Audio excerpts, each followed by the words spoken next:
Dr. Eric Kelly III and a host of phenomenal speakers from all around the globe for this 7-day virtual event that you don't want to miss. The mission of the Black Business Expo is to raise scholarship money from kids all the way from high school all the way from college. The Black Business Olympics is one of the largest Black business showcases in the world. It is an opportunity for businesses and companies to showcase their businesses globally. We are going to be giving away laptops up to $5,000 away to students. Again, I'm Olivia Appleberry, the founder of 2 Cents Finance and one of the speakers for the expo. I am so excited to see you there. For more info, go to www.blackbusinessexpousa.com or call 919-308-9090 and hope to see you there. I am Black Business. From the moment I wake until the time I sleep. Yes, I am Black Business. I am Black Business. Tell me, are you Black Business? I am Black Business. Do you support Black businesses? Listen, I support Black business because I am Black Business.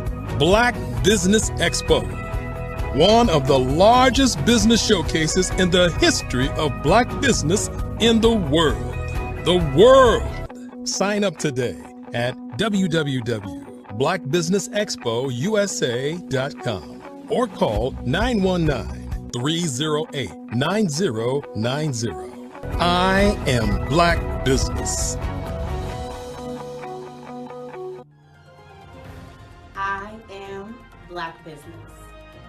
From the moment I wake until the time I sleep, I am Black Business. I am Black Business. Are you Black Business? I am Black Business. Do you support Black businesses? I support Black business because I am Black Business. Black Business Expo, one of the largest business showcases in the history of Black America in North Carolina. Sign up today at www.blackbusinessexpousa.com or call 919-380-9090. I am Black Business. I am Black Business. From the moment I wake until the time I sleep, I am Black Business. I am Black Business. Are you Black Business? I am Black Business. Do you support Black businesses?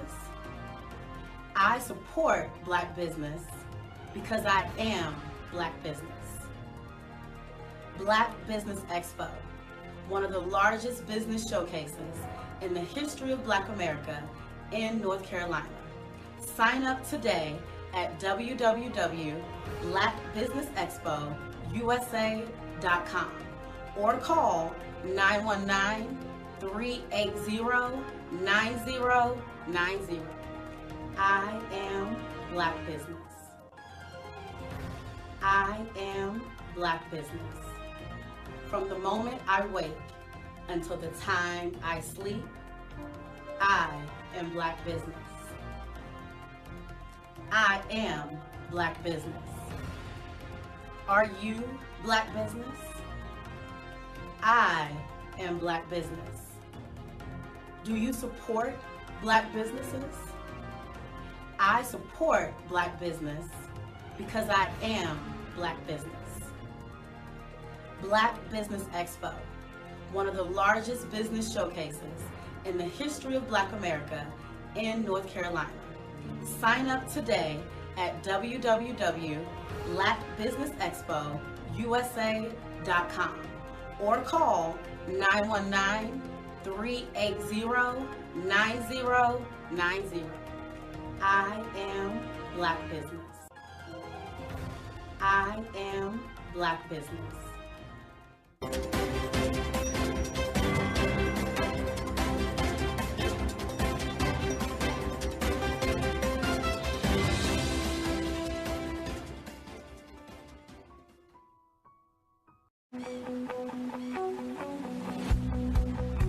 I am Black business. From the moment I wake until the time I sleep. Yes, I am Black business. I am Black business.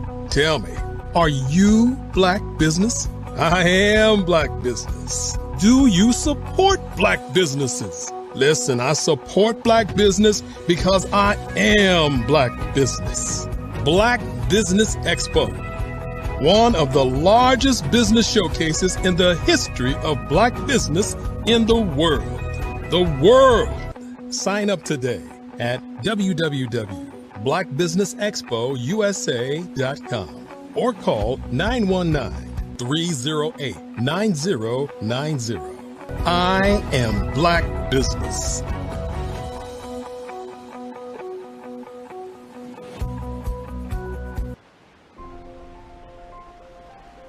What if you could build your own city?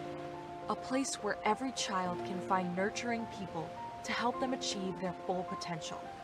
A place where every adult can access job training support, where health education is abundant, where social justice ruled the land. A place without limitations. Welcome. You have arrived at STEM City USA. It is what every city should be. A safe and trusted community where you find people and resources to help you become everything you are and beyond. STEM City is unlike anything you have ever experienced.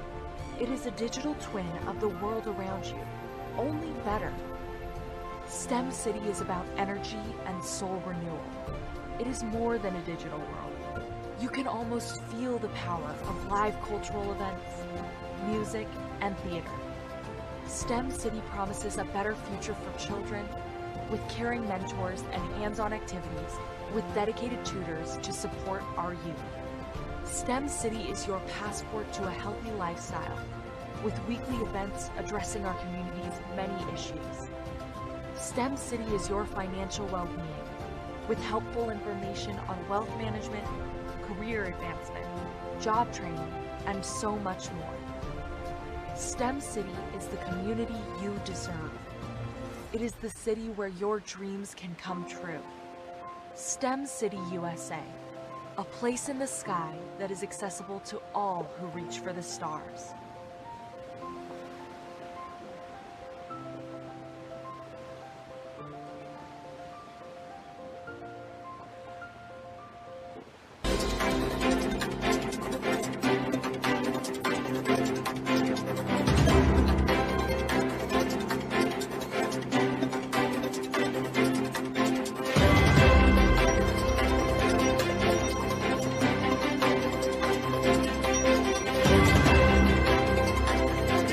Over the past few years, we've seen the growth of existing and new initiatives focused on financial inclusion, building global networks, and reducing the wealth gap in response to the idea there's not enough seats at the table. Whether their outcomes are to increase the representation of Black executives on corporate boards, ensure an inclusive global economy, or to create new U.S.-African commercial pathways, the strategies are often carried out by separate programs. The question is, should they be? With the continent of Africa being home to more than half of the world's fastest growing economies, the youngest workforce, over 400 companies generating more than $1 billion annually, 700 generating more than $500 million annually that are poised for growth, and being the destination of nearly $5 billion in venture capital in 2021. Diversifying U.S. and Africa commercial engagement by building bridges between African businesses and their U.S. diaspora should begin being seen as mutually beneficial. From helping to reduce Africa's enormous capital gap to catalyzing two-way trade opportunities, the COVID-19 global pandemic hopefully has taught us that global challenges and opportunities are more interconnected than we thought. During the pandemic, African companies like Unicorn Flutterwave, insurance provider Reliance Health, ride-hailing app Yasir, and 54Gene, the continent's first bank of DNA on people of African descent, proved that when African companies have access to networks, capital, and information, they grow big, grow fast, and create solutions that are valuable to the world. This is why Be Direct was created.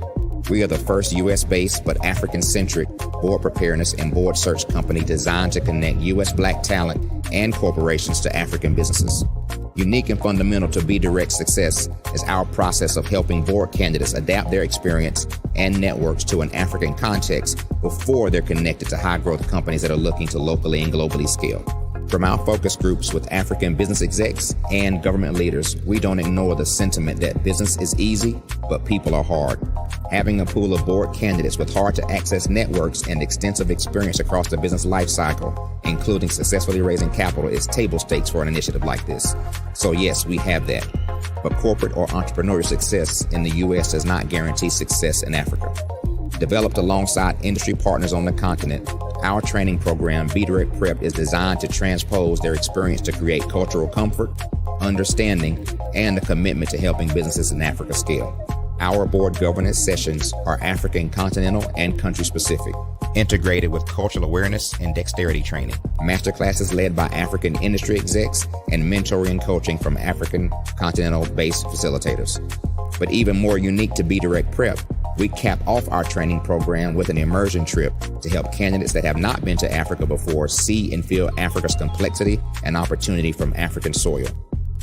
We all know traditional network-based board placement has historically left a lot of us out of ever really being in the paid board pipeline. Our strategy supports the work of many great organizations that are successfully filling seats at U.S. board tables by creating more tables for those that are still left on the sideline. It's time to start seeing the role and value of U.S. Black talent and businesses on the continent of Africa differently. Old perceptions and habits limit economic inclusion. Let's transition Black talent and the African businesses they will support from the periphery of the global economy to its core. Living in a global lockdown, we all know now how fast local and global economies can change, and see the value of having businesses that hire, strengthen local value chains, and even grow globally. Status quo in any form holds back progress. We must democratize U.S.-Africa commercial engagement by socially and economically connecting cultures that have long been disconnected.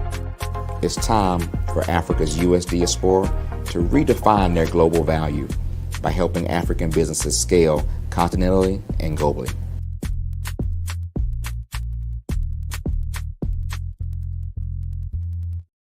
I'm Ramon Gray, founder of Smart Hustle Magazine and smallbiztechnology.com.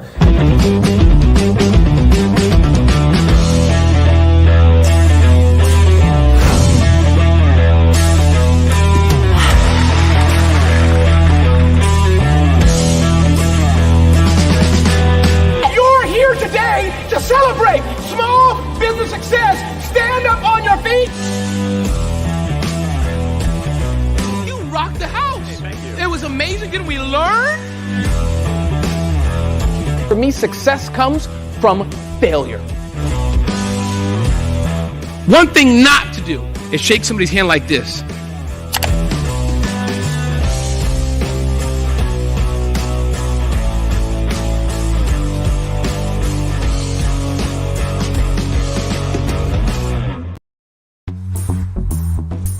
Attention all entrepreneurs and companies. Are you looking for reliable and efficient virtual assistants and back office support to help you manage your business tasks? Look no further than Superwoman Business Services.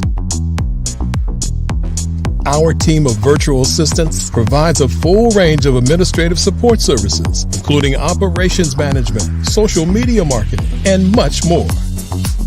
We also offer website design services to help you create a professional online presence that reflects your unique brand. In addition to administrative support and website design, we offer business development and structuring services to help you grow your business and achieve your goals. We'll work closely with you to identify areas of improvement and develop a customized plan to help you reach your full potential. At Superwoman Business Services, we understand that running a business can be overwhelming and time-consuming. That's why we're here to help you fly high and achieve success. Our virtual assistants are highly skilled, experienced, and dedicated to providing you with the support you need to thrive. Come fly with us and take your business to new heights. Let us help you become the superhero entrepreneur you are meant to be.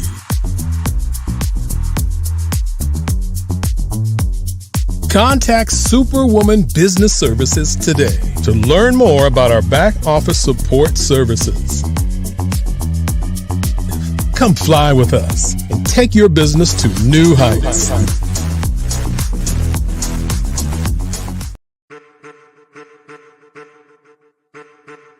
I am a child of the Most High God. He has gifted me in ways that I could not even imagine and didn't know.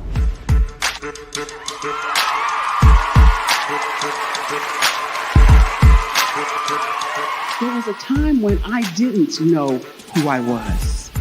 I listened to other people tell me who I should be, what I should do. I listened to people telling me that I should be a boutique owner, that I should be a construction manager, that I should be a laborer. Have you ever felt like you should do something else, be something else, go somewhere else, be wherever you wanted to be, and you felt like you were in a box? Anybody in the room? And you couldn't get out? Anybody in the room? And you kept trying to go and you couldn't get out? Anybody in the room? But let me tell you, you need to rock the box. Rock the box.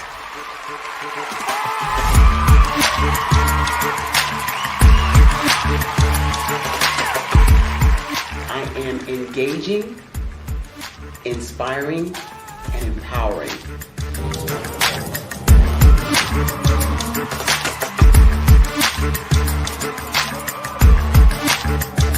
I would give you everything I know. Just by touching you, if I could, by osmosis, give you every single thing I've learned, I've gone through, I know I would. We know that's not possible, but as it is possible, I love to share information with people. Some of you out there, people have told you that you can't be, you can't have, you can't do. But I will tell you, like Kingston said, you can, you must, and you will. If it's to be, it's going to be me. You got to say it. If it's to be, it's going to be. If it's to be, it's going to be. If it's to be, it's going to be.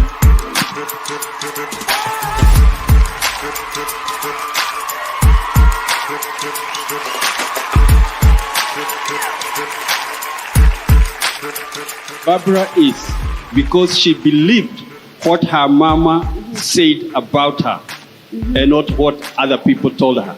Every day you wake up, when you're in a situation, it's your choice whether it's an advantage or the disadvantage. She gained her confidence and her life, and now she is a testimony. If I can help you elevate yourself, then I feel like I'm elevating my own self as well. What you know and I know together can change the world.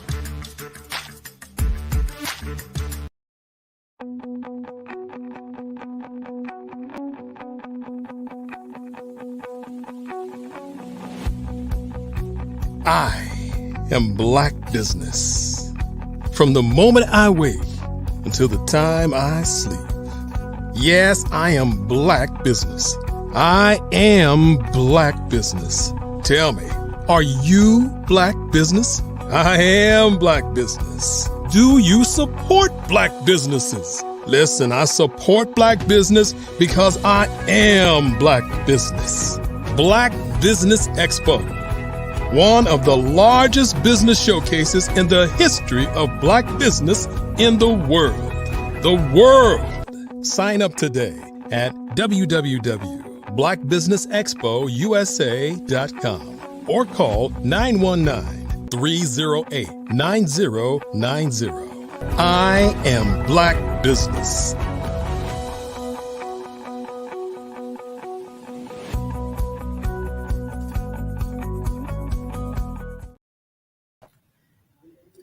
Good morning, business owners, entrepreneurs, thought leaders, and corporations, and welcome to the Black Business Network. My name is Antonio Owens. I am the president of Pursuit Nation, where we help people go from potential to accomplishment. And I am your business moderator for this morning on the Black Business Network. The Black Business Network is a 24-hour business network showcasing Black businesses, business owners, entrepreneurs, and thought leaders worldwide. We have speakers from North Carolina, London, Singapore, Africa, Japan, and cities all over the United States.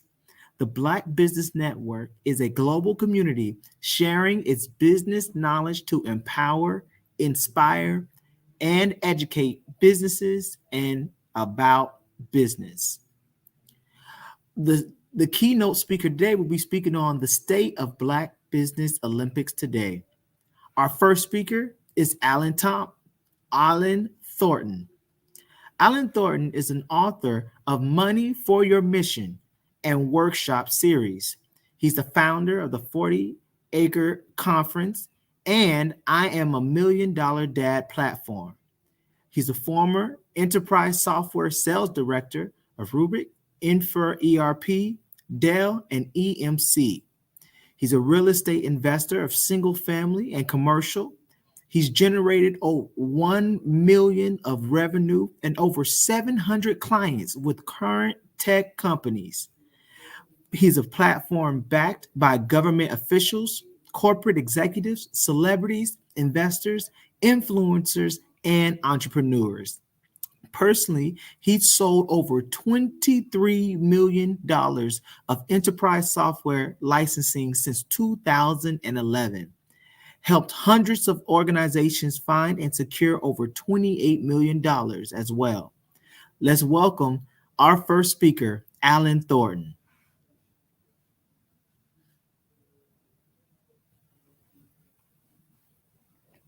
It doesn't matter what you say if nobody can hear you, right? Thank you for that eloquent introduction, sir. Anytime. And remember, genius is common, and I'll see you on the other side. Absolutely. So, good morning. I want everybody to get their coffee this morning, and let's sit back and let's have a chat. I'm excited to be here for not a long time, but a duration of quality time that we'll spend together to share some thoughts and ideas with you on and reflections of our last not only 40 Acre Conference, our journey on this platform, but really our journey to the future with some thought leaders like Dr. Kelly. So again, I want to echo thank you again, Mr. Owens, for that incredible introduction. For those of you that did not hear earlier, my name is Alan Thornton. I am the founder of the 40 Acre Conference. And I think there's a few things that are happening in our world that we saw coming in the future just a few years ago. And I had the opportunity to spend some time with some leaders that have done some great things and have seen things in the future as well. So what I'm going to share with you is the journey. I'll share with you how we got to and saw what was going to happen, what's happening right now. And we actually wrote it down in a book. If you want a free copy of our book called The Prophecy that we wrote back in 2020, I will send it to you. If you text Legacy to 111. Text legacy to 888-111, and I will send you a free copy of that ebook. And then lastly, I want to talk about some things that are going to happen in the future, in the near future, in the next 30, 60, 93 years. But just a little bit about my journey and why I care. There have been some events that have happened throughout the duration of my life that have led me to care about the things that we're doing right now. So many of you may see a gentleman in a nice background, and you're like, what is that on his neck? It's an ascot. I mean, Dr. Kelly came in the room. He's like, man, what is that? And somebody says, is that the Black Hugh Hefner? I saw another gentleman wear it, and I like to do things that are innovative and different and kind of stand out, because just a trick of the trade. I was taught by one of my mentors, always be known for something, right? And funny story, when I first walked in, I graduated from college and I sold software, and this is the first day at my new job, and I remember that, always be known for something. And I always used to wear a tie and bright shirts and a nice tie. And I was walking in, and the receptionist at EMC, she knew that how I would always dress, and they said, hey, I'm here to see Alan Thornton. And they said, okay, he'll be right out. You mean the colors guy? And the guy he looked at her, and he sat down, and I came out, and he's like, hey man, I don't know how to say this. Is things going okay here? And I said, yeah. And she's like, well, man, they're referring to you as the colored guy. And she looks, and she's like, oh, no. I said the colors guy, right? The guy that always wears the bright shirts. I would not. So they said, some of those guys ran with it, right? And they said, oh yeah, the colors guy. So yeah, that was funny.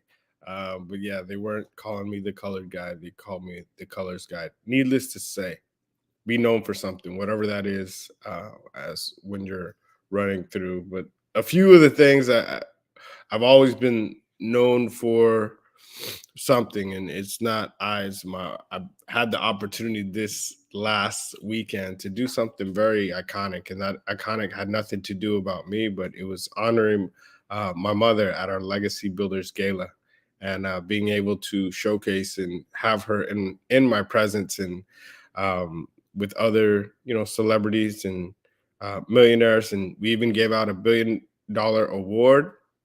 And I gave my mother an award right next to it. So there's not many awards in entrepreneurships or parenting, and to be able to showcase and do both of those things in one sitting was very special for me. It was very cold this weekend. There was a freeze. I had a bunch of things happen, but if there was anything at all that really made that moment worth it, that was it for me with my mama. So if you're out there, mama, I love you. And the thoughts and ideas and the things that you have shielded me from has brought us to this point. Even though there's ups and downs, I'll know that I always have my mother. So get your coffee and let's sit back. Let's talk about, childhood and kind of the way that we grew up. Because I believe your childhood, good, bad, or indifferent, a lot of times will frame the psychological being, or what you want to frame, what you can achieve, or what you told yourself or somebody told you that you couldn't achieve. And you're either buying or selling every single day, right? Either you're buying somebody's thoughts and ideas and their perception, or you're selling people on exactly who you are. And when I was a young kid, taking it back to my mother, she sold me on who I was at a very young age, regardless of what the outside world, of what the environment, of what, people around me were trying to sell me. She sold me my own identity, which was absolutely incredible. And I remember one time, and I was always a hustler growing up, and this kind of framed where we are right now and some of the things that we do. If that's you, type it in the chat.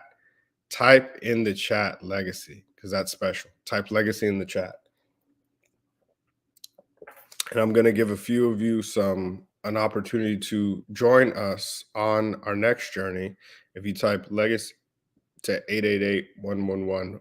But taking it back to that, I remember I was in a barbershop at a young age. So my daughter right now is about 9 years old. So I was about her age. And I remember there was a gentleman that jumped out of a car that I absolutely enamored, right? Because when you're young, there's some of those things that you really believe that you want, material wise, that you do want. And some of the people that were getting those things in my environment were not eloquent business people. They were doing things that could land me in the prophecy that I heard that I would have, meaning I was going to be dead or in jail by the time that I was 18. Again, something else that somebody tried to sell me, a perception of who I was going to be, a teacher in 3rd grade, which is the same grade as my daughter right now at 9 years old. So I remember walking into this barbershop, and my mom was absolutely gorgeous. So they were always hitting on my mom. And later on, and at this age, is really kind of when you started to realize that. And I remember asking people if I could work with them, because I was always a hustler, never was asking people what they can give me, but more of how I could add value. And I saw this gentleman jump out of this beautiful car, this Range Rover, which was my dream car. And I asked him, "Hey man, whatever you do, can I pass out flyers for you? Can I?" He's like, "Yeah, absolutely." Yeah. And he pulled me to the side. And before he could even finish his conversation, my mom got in between us and he said, "Look, don't you ever talk to my kid." And she looked at me and said, "Go sit down." Had a conversation. I didn't know. I was like, "What was that about?" And when I got home, she told me, she's like, "Baby, that gentleman is involved in some things that I never want to see you involved in." And at that time, I didn't really understand the magnitude of that moment until later on. Fast forward when I was 16 years old, because we lived Fort Bliss, El Paso, on the border, and I used to promote at a bunch of clubs. And I remember there was a gentleman that was one of our friends, more of an acquaintance, but long story short, he was involved in, he lost a load for the cartel, which we used to actually promote because the cartels on, all the clubs, but they were our friends as well, right? So we thought, but you would always be presented with an opportunity to bring, right, some product or some merchandise or just drive a truck over the border. He did it a few times and made a bunch of money. Needless to say, this one time he had lost a large load and he went back. We told him he had to disappear because, that's, how that episode goes if you live in that environment. But at 16 years old, I watched this gentleman get beat to death in front of us by the police. And at first, you have an instinct to try to jump in, but there was a gentleman that told us, "Hey, in Spanish, it's not about that." And they literally beat him to death with mag flashlights right in front of us. Now, I tell you that story not to, impress you or impress upon you or to tell you that I'm right, the guy in the ascot is a gangster. No, it was the exact opposite. That's when I started to change, the image and the branding of kind of who I am, because that was too gangster for me, right? And I can remember and recall that moment in the barbershop where my mom told me, "Hey, do not get involved in some of these things," and I literally saw firsthand, sometimes your parents say things that they can see that are coming down the line that you may not be able to see, but sometimes it takes a pivotal moment like that for you to actually realize the magnitude of what they're saying at that moment. And that's when I realized the height and the magnitude of what she was saying. So needless to say, we started the 40-acre conference. I sold enterprise software. And to just give you, I had to preface that because there's a lot of kids out there that have incredible talent, business talent, and are just in the wrong environment. Our whole thing, I learned this from Chef Jeff, who was actually one of my favorite speakers. He was actually a kingpin in LA in the late 80s, early 90s. Did 26 years in prison, came out and became one of the top chefs at the Bellagio. And I had the opportunity to spend some time with him here in Houston at one of my mentors' showcases. And his whole thing is keep the hustle, change the product. And that line never changed. I never forgot that line. And when we started our conference, our whole thing was to help, 500 kids every single conference between MLK and Juneteenth. Showcase and be what they see, which is in different areas, exactly what they wanted to be. In our tagline is find your place and own it. So to even preface the 40-acre conference, now you know a little bit about the past, a little bit about the present. So back in 2020, there was a thing that happened. And when George Floyd died, and prior to that, I had sold enterprise software. I had sold for Dell, EMC, Infor, had a small company that's about to go public, Rubrik, and of course, most recently Salesforce. But more importantly than that, in 2020, during the pandemic, there was a renewed focus on the Black community. And we saw this when George Floyd died. A lot of companies raised their hand and say, look, I see some bad things have happened to the Black community. So I want to give $1 million. I want to give $100 million. I want to give $1 billion. I want to give $20 billion. And the numbers got ridiculous and the press got big, but the action was small. And to the tune of about $300 billion with a B, companies pledged things. And you saw all of these different diversity and inclusion positions and things pop out. Unfortunately, history tends to repeat itself. And I said, man, that sounds a lot like this is not going to happen. Sounds a lot like 40 acres and a mule, right? A great promise that in a few years is probably going to start to disappear. And lo and behold, right, as you start to see just less than 4 years later, less than 7% of that money that was pledged has actually been dispersed.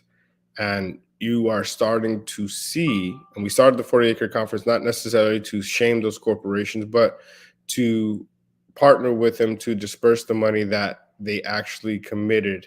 And unfortunately, what we do is about to become a lot more relevant here in the near future, because when we first started, it was cool to do a bunch of things for the Black community. Over the next few years, you're going to see a lot of that start to unravel, and it already has. A lot of those diversity and inclusion conversations, a lot of that, hey, let's get things for African-American people, you're going to start to see a lot of that disappear. As you see this next election, when offices change, right? Because you're going to see a huge rift again, and you're going to see a lot of this come out. You're going to see African-American history in schools start to be ripped out, right? And it's already happened in Texas, and so you have to preserve what you have, and that's why the 40-acre conference has now and will be even more relevant to come. So we do MLK and Juneteenth, just speaking a little bit about the future. I've had the opportunity to spend time who's become not only a mentor, but a friend with billionaire Michael Roberts. And he saw a lot of these things happen, in St. Louis, seen things on the different side of the track, bought hotels, sold hotels, built tech centers. A lot of these things happened when it was very tough to work with, be an African-American entrepreneur, but he did it in much rougher times in the 70s and the 80s, early 90s. And now a lot of that knowledge and a lot of those things from Dr. George Fraser, who I had an opportunity to speak with and really run a show on and spend some time with him on his entire conference, with Dr. Eric Kelly. A lot of these guys who have great knowledge are starting to get up there, and they're in their significant stage where they want to share substantial value that they have with us, if we listen and if we take the time to sit down with them in conversations like this and really understand the thoughts and the ideas and the roadmap that they've already laid out for us, because it's already there. We just have to take the time to really extract the great things and the gems and the gold that they have for us, because the resources they have in their mind with their knowledge is greater than any resource that we can go out and seek, because it's right in front of us. Just like my mom knew some of those things that would happen when I was a young kid, and it took, it took 5 years for me to see that develop, when I could have just, I prefaced it and I made her a promise and made sure I wouldn't get into that, but I didn't see the end goal when she saw it. A lot of these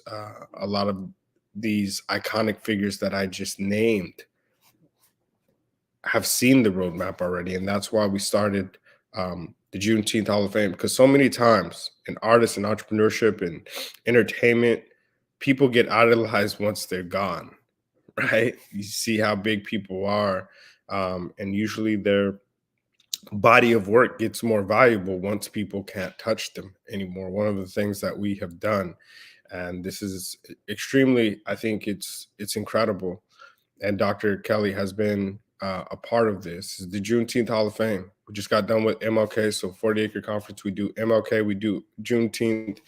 We also have $1 million panels so people can hear a lot of these speakers, and we sponsor over 500 kids. Even if they don't come to the conference physically, we package all of the different content, ship it out to them, and touch over 500 kids every single conference. So during this time, it's important. And we have an award show at the beginning, and it's really for 3 reasons. One, like I said, there's not many awards in entrepreneurship,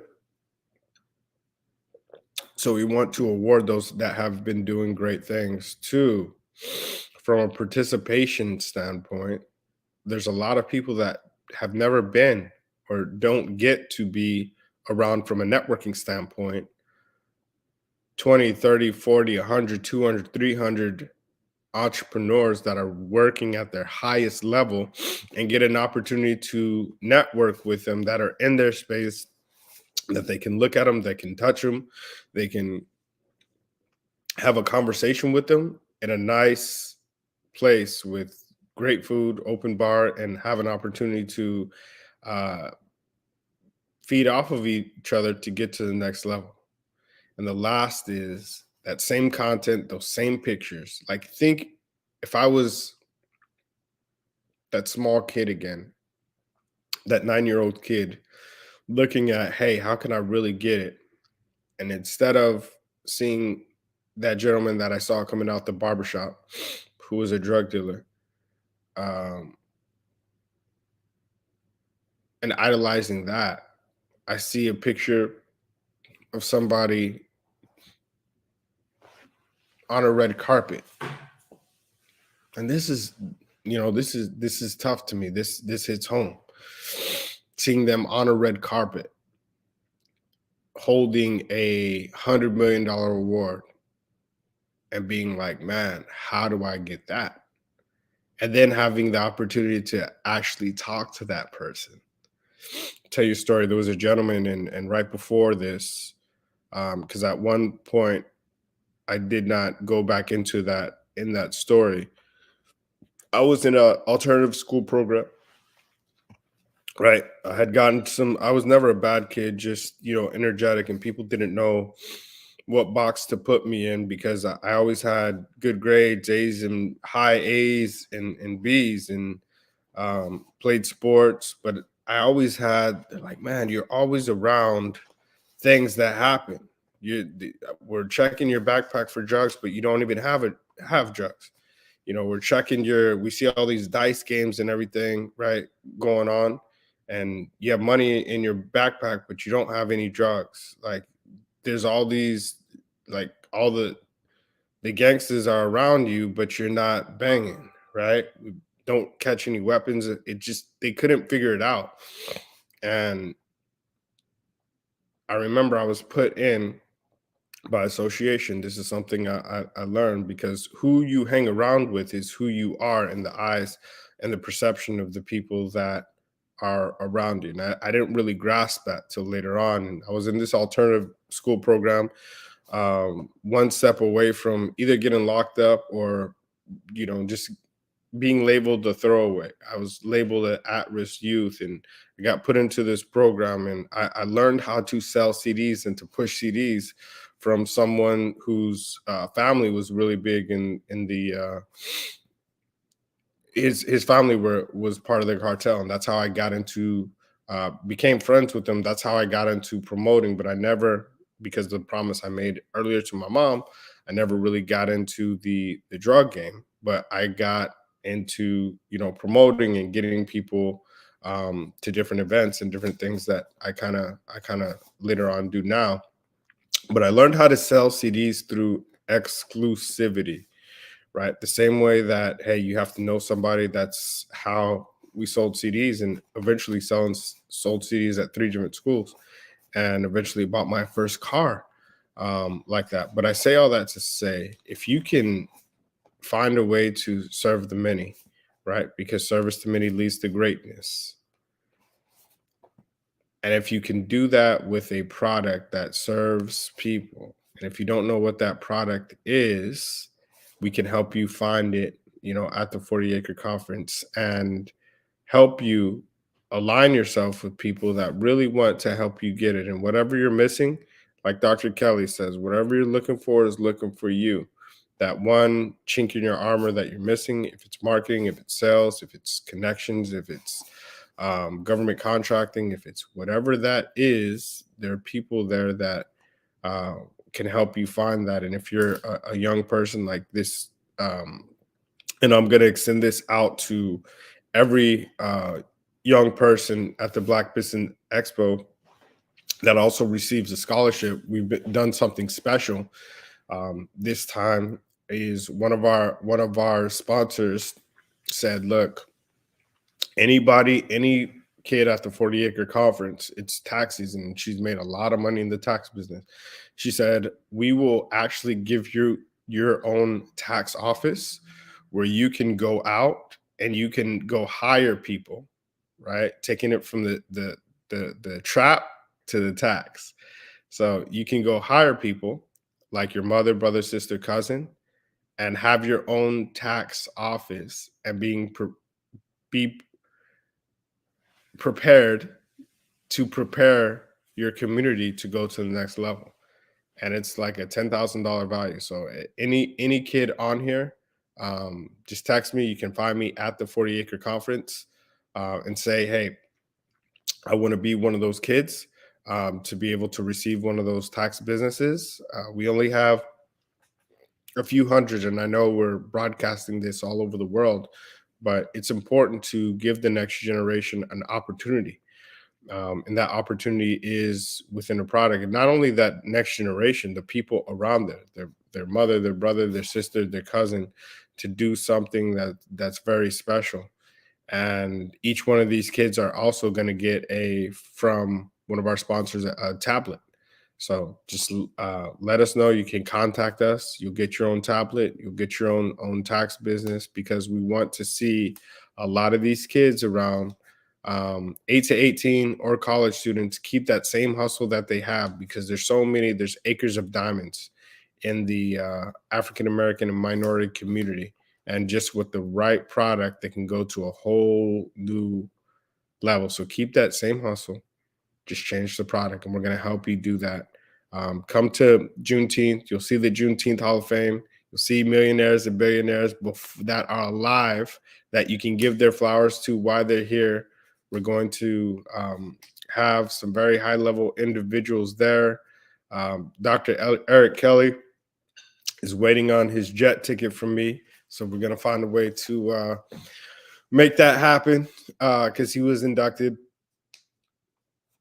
into the Juneteenth Hall of Fame on our very first one with Sheila Jackson Lee. So those dates are June 14th to 15th. It'll be streamed to 200 countries. And we're excited to have each and every one of you there. whether it is in person, which is ideal, so it's very important to get in the room, or if it's virtually. We want to have each and every one of you there, because you're going to find somebody that can help you and that can take you to the next level during the duration of that time. So I'm excited about both of those things. I'm excited about affecting these young children, not only children, but young adults. And before I get to Paulo Hook, I want to give you a real life testimonial. There was this gentleman that was about to, reminded me of me at this age. He's about 16 years old. And he was at what's called the Opportunity Center. And it's the same kind of program that I was in when I was in high school as a freshman. And this Opportunity Center is put on by the Juvenile Probation Center. So most of these kids, it's a fork in the road. Either you're about to get locked up and go live that life of the streets, or you're really looking for an opportunity to go to a direction that's going to serve you and your community in a positive way. And I spoke there, and I spoke to about 50 kids, right? And I remember being in the room, and this is the same thing that somebody told me in a room like this, almost the exact opposite. And I'm on the other side of this thing now. And I remember speaking to these 50 kids and saying, look, what I want to do is give each and every one of you something special.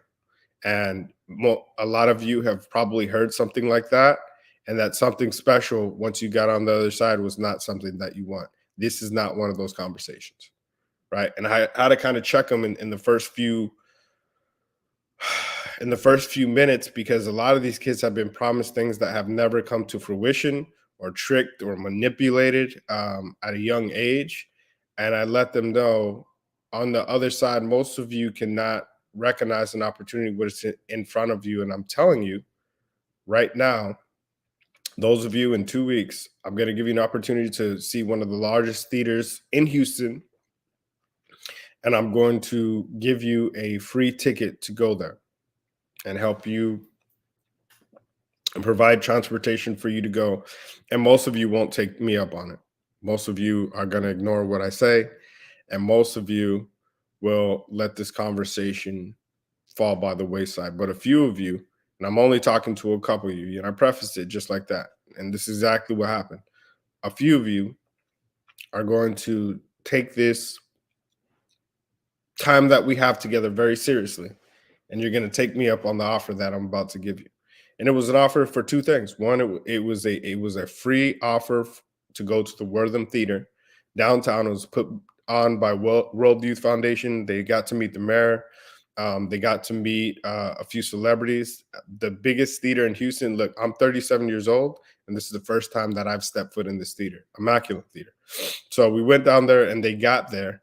The other thing is, I told them I would also give you a free ticket if you attend that one, right? Because I'd like to do, if then. I learned that at a very young age. If you attend that one, I will also give you a ticket to our Legacy Builders Gala on MLK weekend, where you can have an opportunity to meet millionaires and billionaires. There are 50 kids in that room. Mr. Owens, only 2 of those kids actually took me up on that offer. And one of them has a brand new tax business, $10,000 business. And he will get his own laptop. He got his own tablet.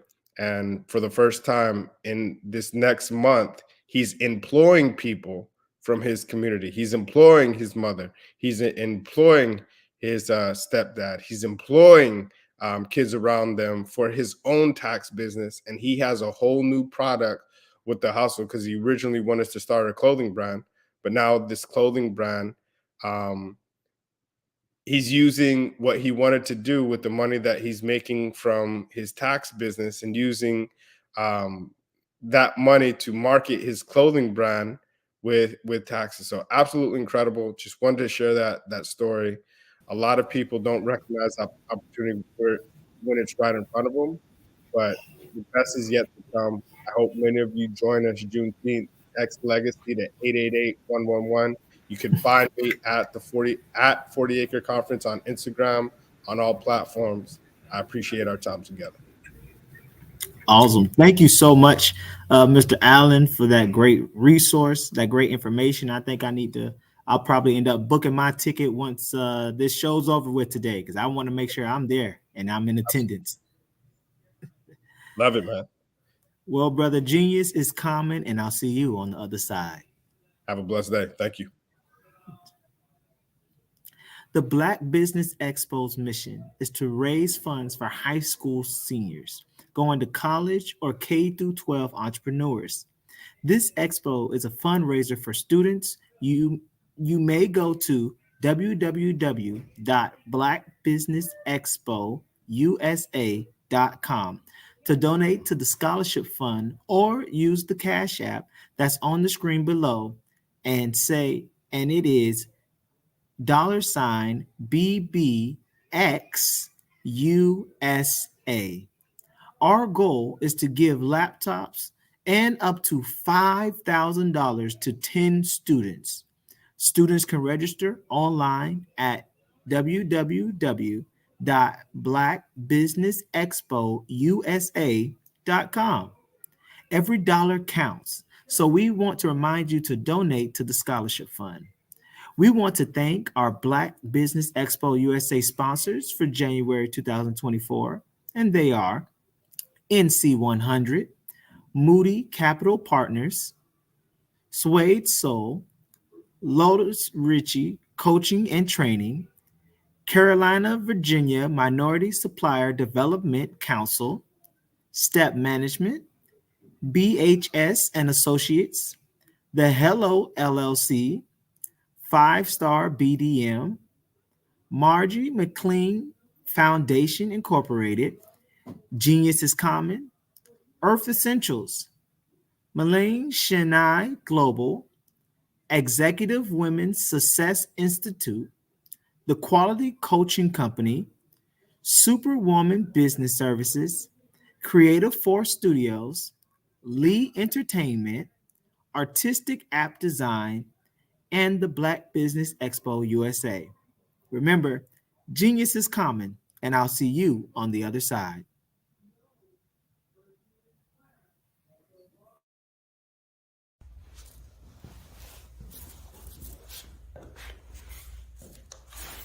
How you doing? I'm Rodney Allen Rippey. Yeah, the child actor. Well, now, leading man. Some of you might remember back in the day, the Harlem Globetrotters popcorn machine. Remember that? Well, it was a Saturday morning special that would come on, and I was there with Geese and Tex and Meadowlark Lemon. Remember the show? Well, I had a great time. And I have to say a huge, huge thank you to all my fans out there. Thank you for all the years of support. I went on from the entertainment industry. I started getting into producing and directing. And now, hey, here I am. I'm a studio executive here in Burbank, California at 2526 Studios. I have to say, it's been pretty good, but the best is yet to come. Please stay encouraged. Keep reaching for your dreams and never forget that genius is common. Remember that. Genius is common. No matter.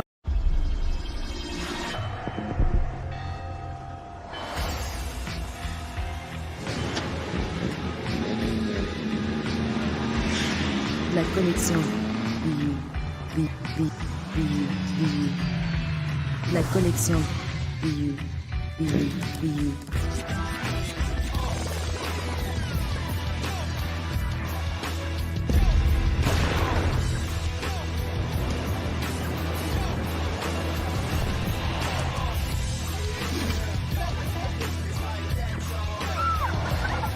In a world obsessed with the cult of celebrity, I challenge you not to aspire to anyone else's greatness. but instead strive to reveal and ignite the greatness within you. Are you serious? I totally think that's it. Hey. No! Hey! To me, sexy is a man that knows who he is and what he wants. Okay. He's comfortable. You look at him, you see him, he's just comfortable being himself. And you're like, Baby, be you. be you, baby. Just be you. I like it. Introducing the Be You collection, exclusively available at K&G Fashion Superstore. Artist to me is a creative expression of something from nothing. You know, it explodes onto the canvas, or it explodes on in my work. One of the things that I try to do more than anything is I try to just give the lines and the movements and emotions and expressions into what I do. Art really means to me a chance to express how I feel deep down inside. Most of my art begins as a thought that I might have, you know, whether it's sports, whether it's history, whether it's a woman or a man. It pretty much starts as an idea of thought before I get into the actual image of what I'm going to draw. I do a lot of historical pieces. I was a history minor in college, and I love to do history pieces. And a lot of times I'm thinking about history, and then I try to make that history impact you as you look at it. That's one of the reasons I do pictures so large. People ask me, why do I do pictures so big? And I tell them, I want the piece to impact them as they're looking at it, to kind of dominate them, dominate their space. And most of my pieces I try to do off page. I don't try to do anything that's going to be in those four corners or in a square. And I want your imagination to be a part of the piece that you're looking at.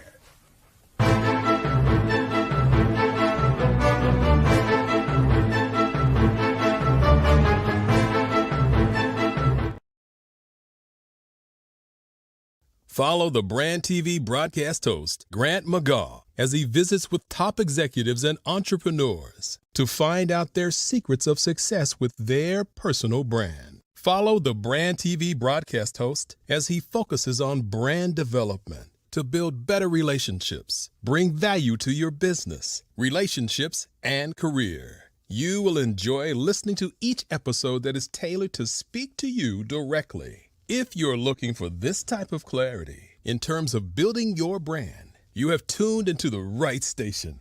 Each episode will help you to shape a conversation in the 5-star BDM network of 20,000 professionals and become a springboard for your corporate engagement and business opportunities. Each guest will frame their story in the areas of personal branding, business development, career development, financial empowerment, and technology innovation.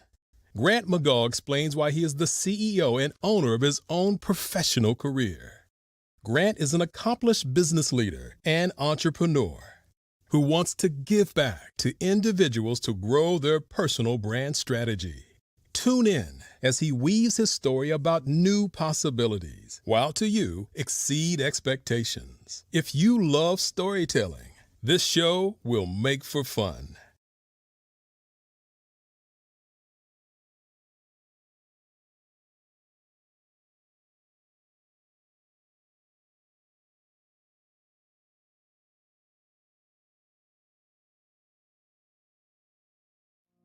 Did you know that approximately 333.34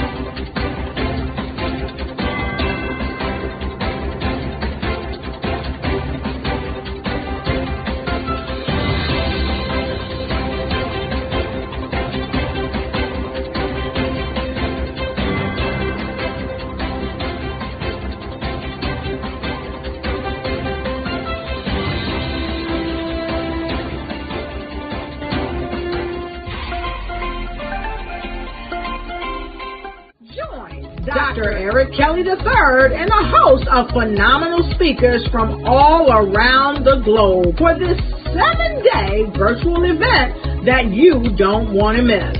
The mission of the Black Business Expo is to raise scholarship money from kids all the way from high school, all the way from college. The Black Business Olympics is one of the largest Black business showcases in the world. It is an opportunity for businesses and companies to showcase their businesses globally. We are going to be giving away laptops up to $5,000 away to students.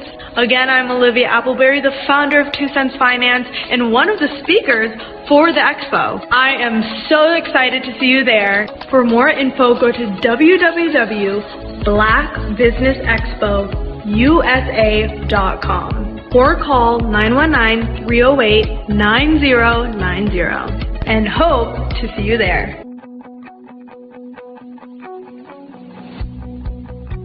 I am Black Business. From the moment I wake until the time I sleep. Yes, I am Black Business. I am Black Business. Tell me, are you Black Business? I am Black Business. Do you support Black businesses? Listen, I support Black business because I am Black Business. Black Business Expo, one of the largest business showcases in the history of Black business in the world. The world! Sign up today at www.blackbusinessexpousa.com or call 919-308-9090. I am Black Business. I am Black Business. From the moment I wake until the time I sleep, I am Black Business. I am Black Business. Are you Black Business? I am Black Business.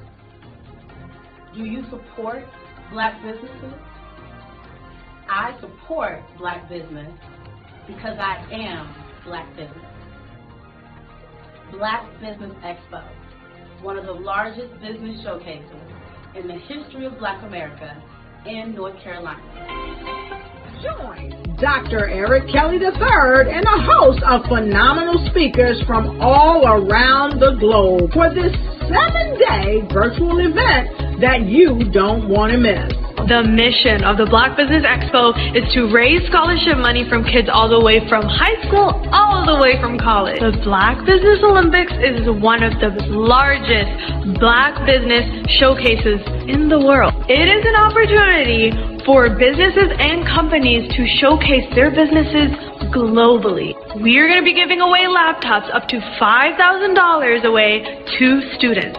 Again, I'm Olivia Appleberry, the founder of 2 Cents Finance and one of the speakers for the expo. I am so excited to see you there. For more info, go to www.blackbusinessexpousa.com or call 919-308-9090 and hope to see you there. I am Black Business.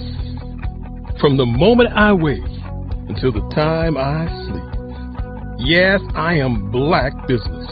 I am Black Business. Tell me, are you Black Business? I am Black Business. Do you support Black businesses? Listen, I support Black business because I am Black Business. Black Business Expo, one of the largest business showcases in the history of Black business in the world.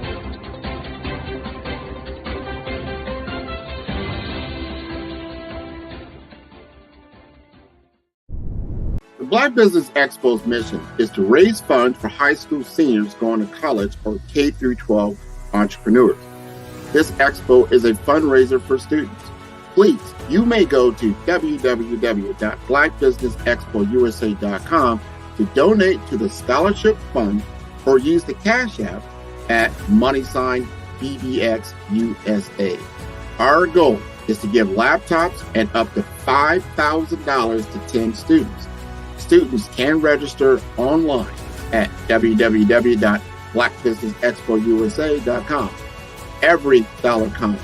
Please donate to the Black Business Expo USA Scholarship Fund.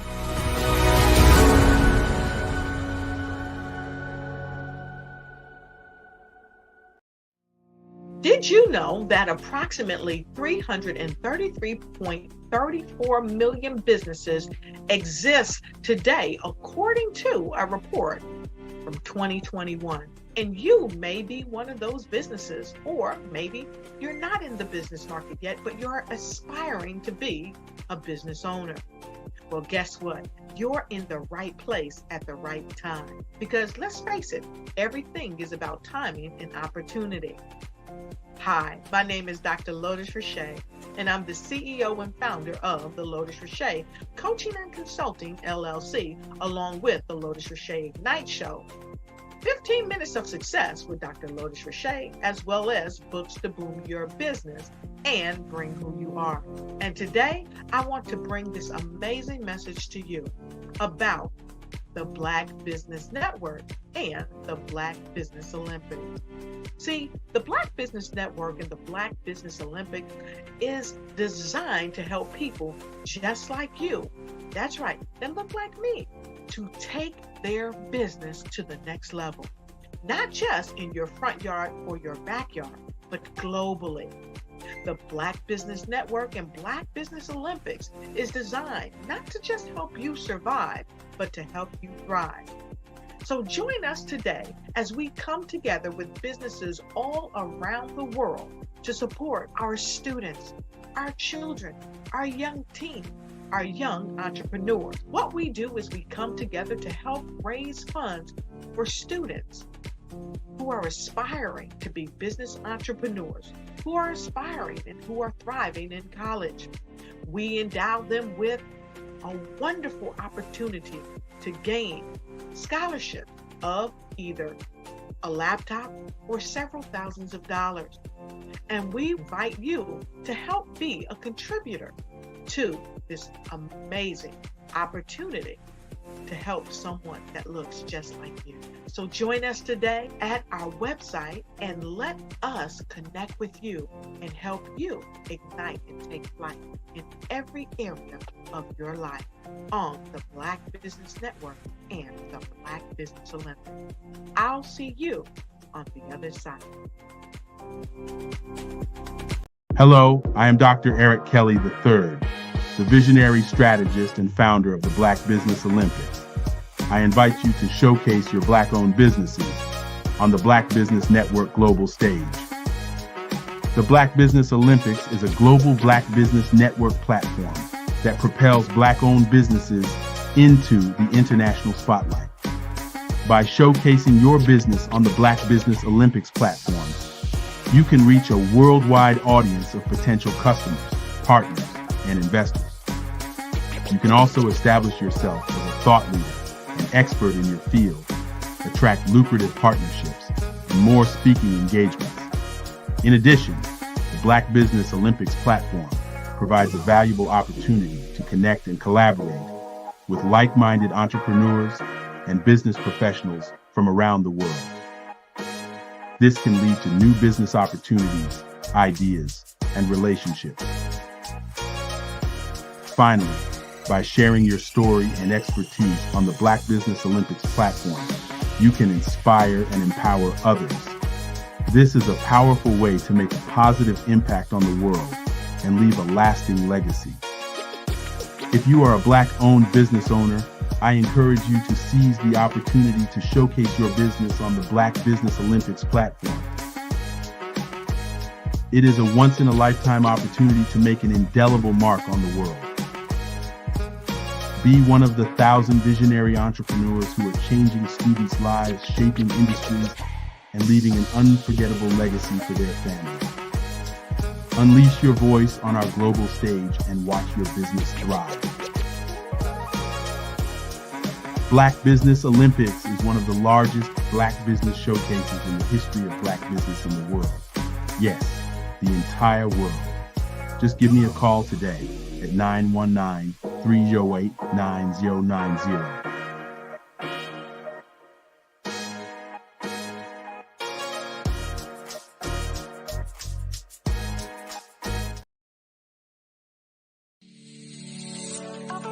Did you know that our black dollar only lasts for 6 hours in our community? Yet other communities, their dollars last for 19 to 30 days. The Black Wall Street Nation. Black Wall Street Nation. Yes, that's why we created the Black Wall Street Nation. Black Wall Street Nation is a centralized directory available to all black businesses across the world. It was created for businesses like you, the ones that want to start and the ones who have a dream that have already started, such as businesses like Drop in a Bucket Productions, Valito Foods, Sugar Tea Branding Firm, All the Dazzle, Bun Cakeaholic, Miss Riot, and you.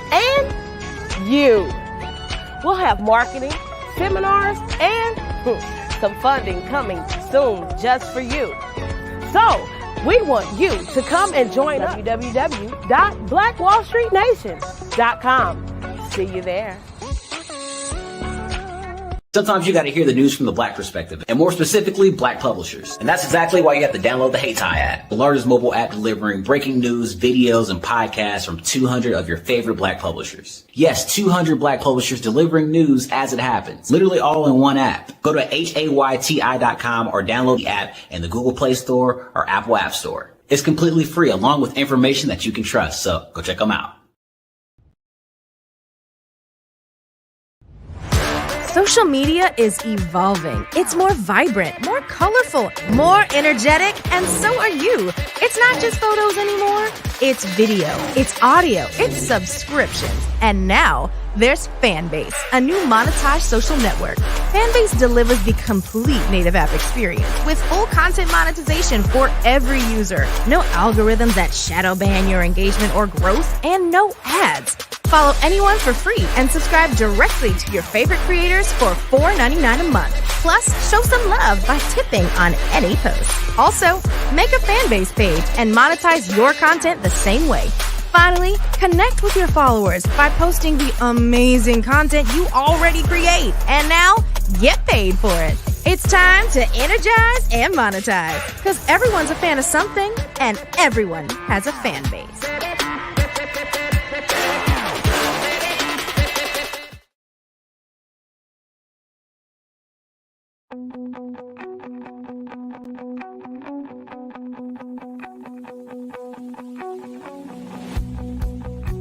I am Black Business. From the moment I wake until the time I sleep. Yes, I am Black Business. I am Black Business. Tell me, are you Black Business? I am Black Business. Do you support Black businesses? Listen, I support Black business because I am Black Business.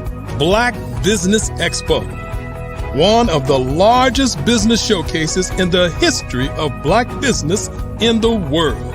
The world! Sign up today at www.blackbusinessexpousa.com or call 919-308-9090. I am Black Business.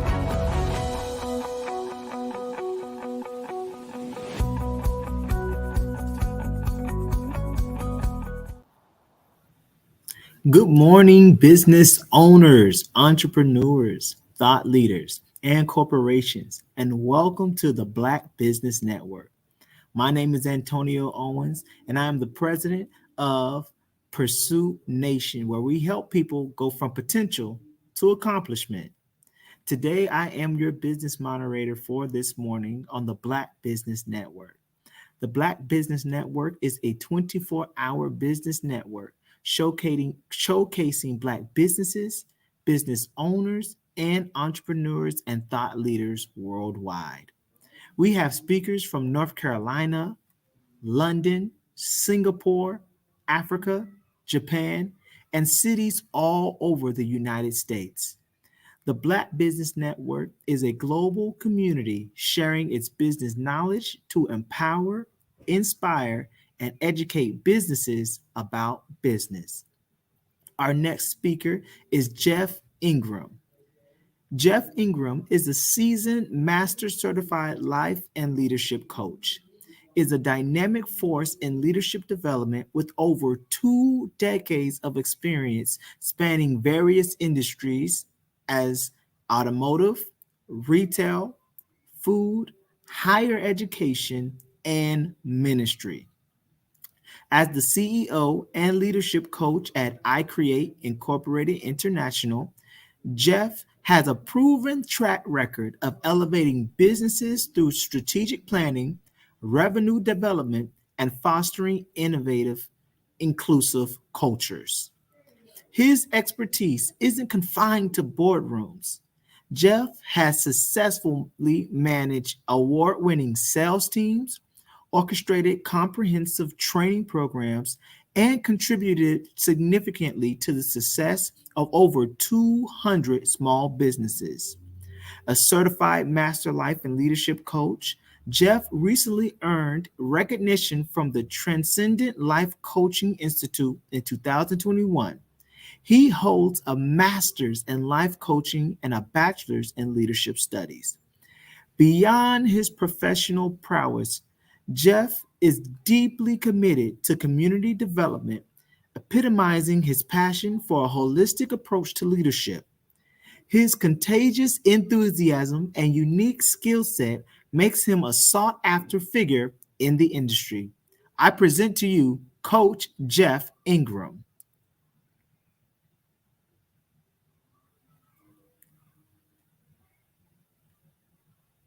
Coach Ingram, you're muted.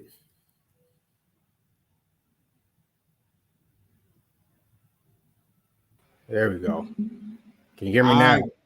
Good to see you this morning, Coach Ingram. Absolutely. Good to see you too, brother. It's a pleasure to meet you. Same here. And remember, genius is common, and I'll see you on the other side. Thank you very much. Thank you, Antonio. And I'd like to start out with an amazing thank you to Dr. Kelly, who is the mastermind behind this amazing platform, this amazing network that has been changing lives of hundreds of Black businesses. Not just the businesses, but the people that the business serves. And so I want to salute you, Dr. Kelly. Continue to do the great work. It's an honor to be a part of your vision, to be an ally, an asset, and partner in helping empower Black businesses. And so I'll also give a special shout out to you, the listeners, your Black business owner, or you're a Black business enthusiast or a student who has aspirations to be in business. I want to salute you because, listen, you could be doing a gazillion of other things right now, but for some reason, something inside of you said, let me tune in and check this out right here. And so because of that, listen, your life is not going to be the same after today, whether it be for me or the other speakers as a part of this platform.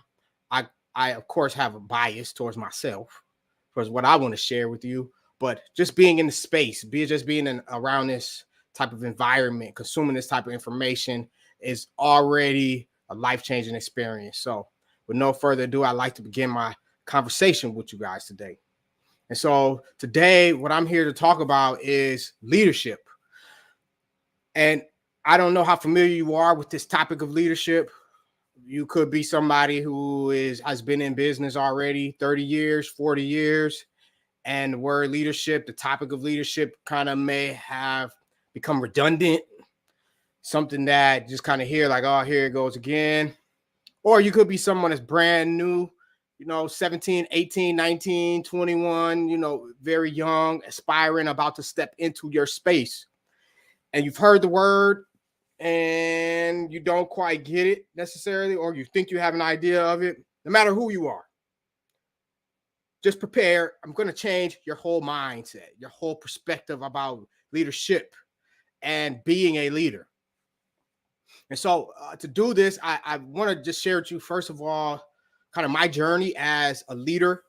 And into this space of how could I become a master? Why would someone become a master life and leadership coach? Why? What's the point of that, right? So I personally began my journey as a leader. I'd say intentionally about 2011. Before that, I really discovered that I was born as a leader. I was the oldest to my mother, and I had two younger siblings. I had two younger siblings with my mother. I had three siblings with my father, and I had tons of cousins, and I automatically had all the responsibility of what happened with everyone. If you've been that person, you know what I'm talking about. Well, you're the oldest, so you should have been aware.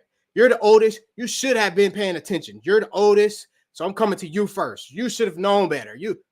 Anybody that's the oldest, raise your hand. Yes. As a matter of fact, you don't even have to be the oldest. You could be the second oldest. As long as you're not the youngest. Anybody that's not the youngest automatically gets that. And again, I say this because I've been that person.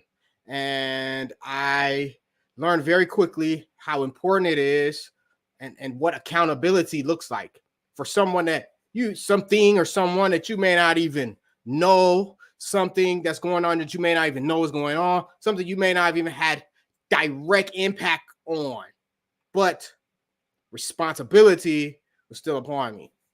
And so as I went through life, I was very ambitious always. I remember I knew as a kid that I was going to be a businessman. When people talk about, their dreams, what they wanted to be when they grew up, mine was always, I'm going to be a businessman. I'm going to be a businessman. I didn't have a picture of what kind of business it was, but I knew for sure, especially the reason why I knew I wanted to be a businessman is because I didn't believe in being held or limited by anyone else's thought of what I was worth. So as long as I worked for someone, because I caught the concept pretty early, like you get a job, they will give you what they want to pay you.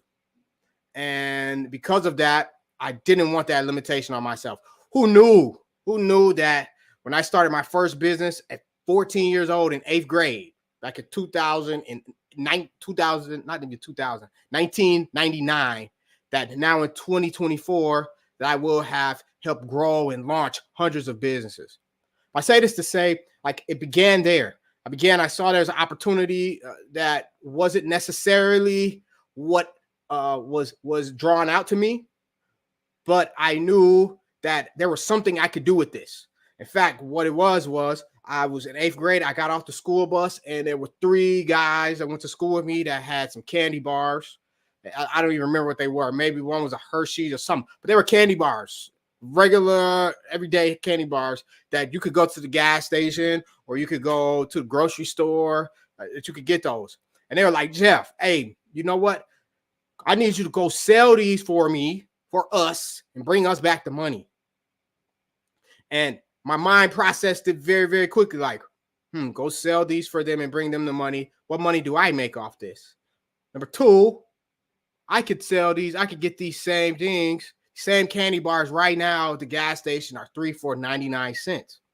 So if I sell these for $1 a piece, just like, we have the fundraisers at school, if I sell them for $1 a piece, I can have $3. And how about I just don't give them the $3 and I go buy my own candy with it? And within myself, I said, within a nanosecond, okay, cool. I took the candy bars. Within 15, 20 minutes, I had $3 in my pocket from selling the candy bars just in my neighborhood, just getting off the school bus. I didn't even go back in the house yet. Then I got on my bike. I'm in the garage, got my bike. I didn't check in yet.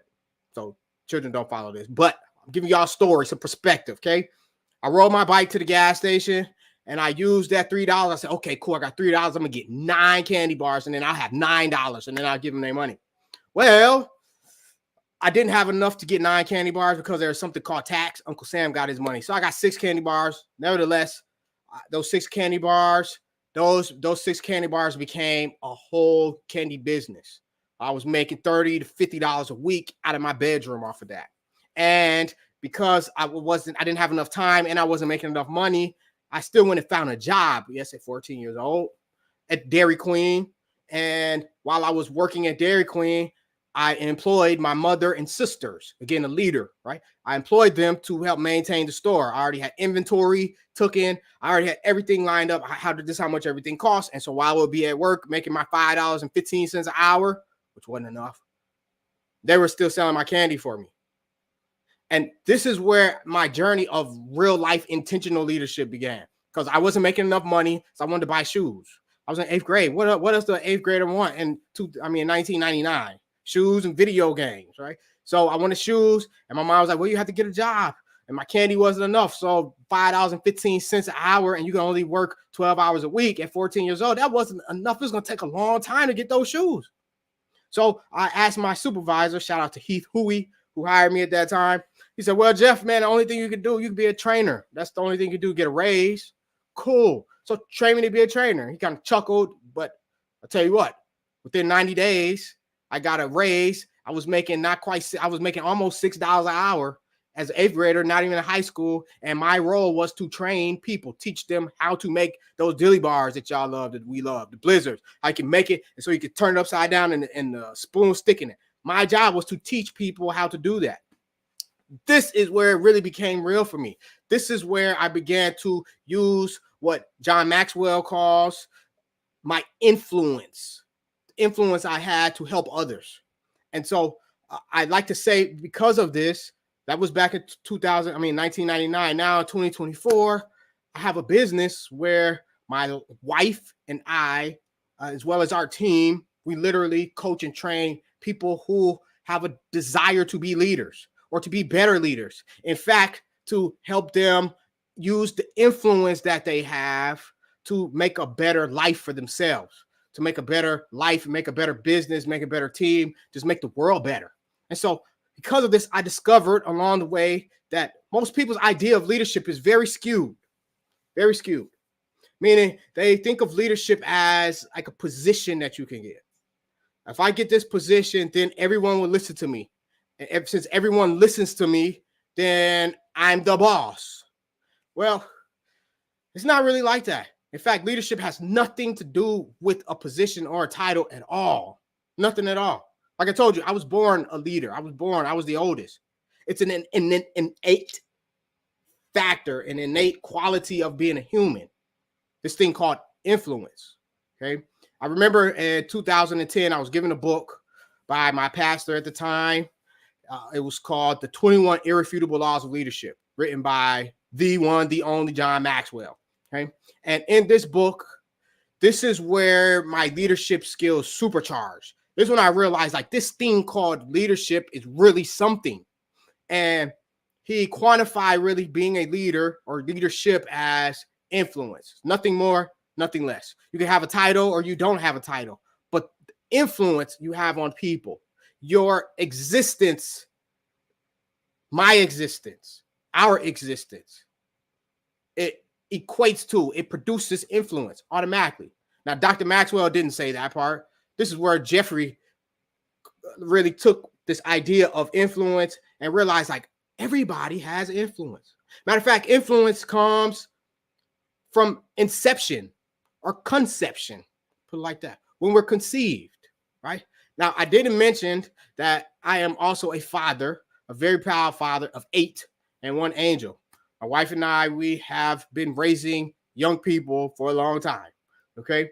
And so influence is a gift that starts with conception. Whenever we are conceived, once we were conceived, our very existence made impact and influenced the parents, your parents, anybody that's a parent. Now, when you found out, matter of fact, before you found out, how you found out is usually because of the influence that our very presence, our existence has. Once sperm and egg connect, it automatically changes the hormonal dynamics of the woman's body. On a metaphysical level, beyond just physical, even the man, I've been impacted. Like there's something very divine, almost magical about life or being a human or conception and influence. And I discovered that. Wow. Matter of fact, if you've ever been in a room with people who were not the best at their hygiene, right? Their Their lack of hygiene has influenced the way you think of them. The way they dress influences the way we think of them, right? So influence is a quantifiable, sometimes unquantifiable trait that we have. And so since we all have influence, number one, I've been teaching people that everybody has influence. And since everybody has influence and leadership boils down to influence, that means at some degree, everyone is a leader. At some point in all of our lives, we have to make choices or decisions that will influence the lives of other people. It may be on a small scale. You may not be a leader that's in charge of a Fortune 100 company, right? You may not be a manager of a team of a local retail place where you have 30 employees. You might not be that. But listen, you are the member of someone's team, or you're growing up and you're in school, you're the member of a team. Everybody has to do group projects. You are the member of someone's family, right? We all are, and our presence always matters. And so again, I said, I want to change your perspective about leadership, okay? Everyone has influence. We all have influence. There's nothing you could do about it. Matter of fact, sometimes, I've had the unfortunate experience to have relationships with people and know people who have even taken their own lives because whatever reason, they don't feel they're important. They don't see the influence that they have. They don't feel the impact. They're not getting the results that they think they should have in their life. So because of that, it says no point for me being here. In fact, I myself have had those thoughts. I felt that way. And I'm not even talking about decades ago. I'm talking about recently. Life has a way of making us question and second guess our influence, our significance, our purpose in life.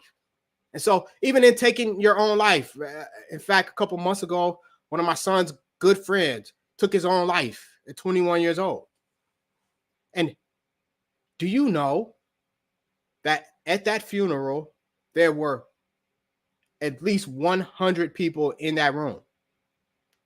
At least 100 people in that room. And because there were at least 100 people in that room, there were probably at least 100 or 200 people that didn't make it for whatever reason.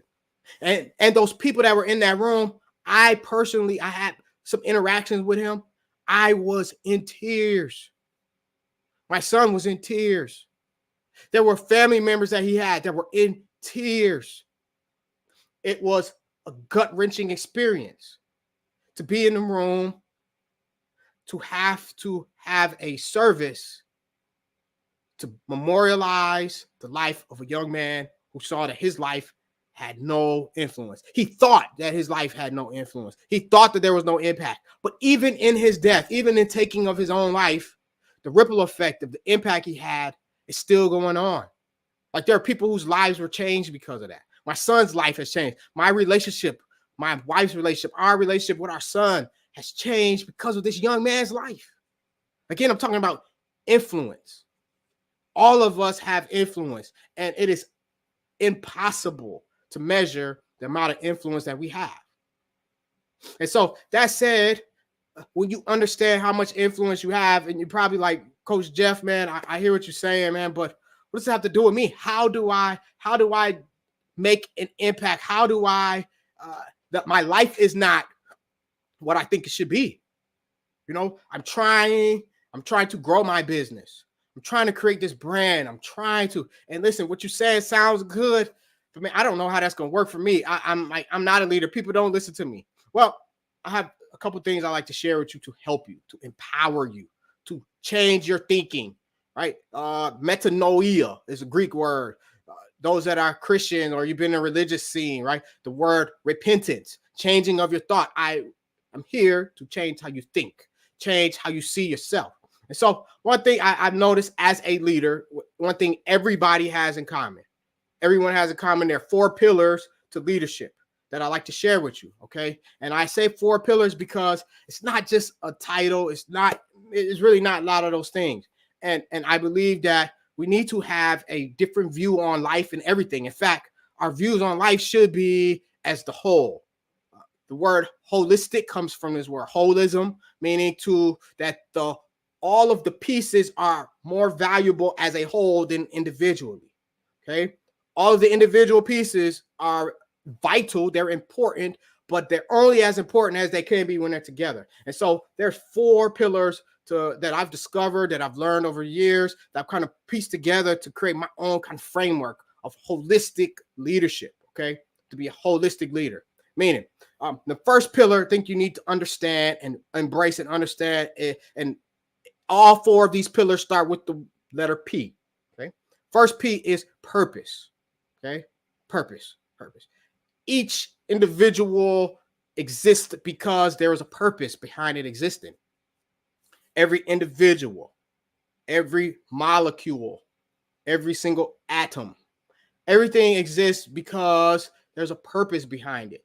Everything that exists works as a part of the overall universe that we live in. Everything has a role to play in it. Everything. Okay. And so if you understand and embrace the fact that there is purpose behind my existence, number 1. Now, you may not know what that purpose is. You may not understand that purpose. You might not even like that purpose. People around you might lie to you for whatever reason, but it's very important. The first pillar to hold on to is that there is purpose behind my existence. So if you're listening, say there's purpose behind my existence. Purpose. First P. Second P. People. People. Like me, people. Yes, people. Okay. Number 1, a people is every one of us is a people or a person, a singular people. But we all live in this world with over 8 billion other people. And every one of those people has, like I said, that first P, a purpose. Some of us have multiple purposes, right? But it's imperative to understand that you have purpose and that our purpose is to serve, help, assist, guide, influence, have some impact on other people. Other people. As a leader, if you're one of those leaders that's been in business or in leadership for decades, you already know this. Our roles, our lives, everything when it comes to leadership is usually starts around people. Your people. How do we get your people? How do you get your people to do this? How do you do this? People. People is the second pillar of influence and leadership.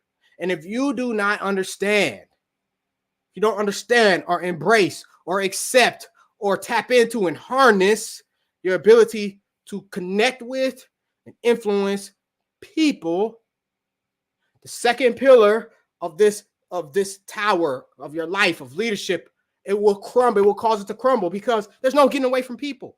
You always have to serve people. Always have to serve people. You always have to help people. You will need the assistance of people. There's no way around it. Now, these people, a lot of times, again, in our perspectives and in our teaching and training that we get about leadership is usually about people that we work with. Well, I understand and accept and I teach my clients and my students that it's not just the people you work with. Matter of fact, the people you work with are outside of your house. Those are people that you see only for part of your life. Matter of fact, those people, you only know those people because of the particular position you're in. And you guys so happen to cross paths because of that position. But before those people, there are people that are in your life every day called your family. Family, yeah, everybody has family. You might not like your family. You might not have grown up with your family. It may not even be biological people that are your family, but we all have family. Okay. And family, again, I was the oldest in my family. I'm a father of 8. Listen, having family teaches you, is the perfect platform to teach you how to deal with people who do not think like you. Can I get an amen to anybody? Or ashe, right? People. There's no getting around people. No getting around people. So to understand how to influence people is a huge skill, whether it be your family, your friends. You won't have friends if you don't have influence on people. Nobody will like you, right? Your colleagues and also your community. So people, these are pillars. Okay, that's the second P. So we got purpose, we have people. The third P is problems. Problems. Yes, problems. What is this? Why is this a pillar in this holistic leadership framework you're talking about, Coach Jeff? Because everybody have problems. There's no getting away from problems either. No way. No matter what. You can do all you want to prevent problems, but they're gonna come. Like, problems are a part of life. And sometimes the problems that we face are not our own problems. Sometimes the problems that we face are not even due to something we've done, but there is a problem. Sometimes there's problems with relationships with people. Okay. People have conflicts, which is a problem, right? Some of us have grown up and live in environments where the people never ever came to peace. The problems that they have had within themselves, number one, and then with other people escalated and spilled out. And think of how many families are destroyed because of problems that people had that they didn't solve. Those leaders, it's important to understand that problems will go nowhere. In fact, as leaders, if you've been a leader for a while, you understand that, look, if there's a problem, who they calling? In fact, our job, what I learned as a manager very early in my career, 19 years old, is you are the number one problem solver. If there's a problem, who do people ask for? The manager. Who's your boss? Go get your boss. Who's in charge? Who's in charge here? Because of the problem.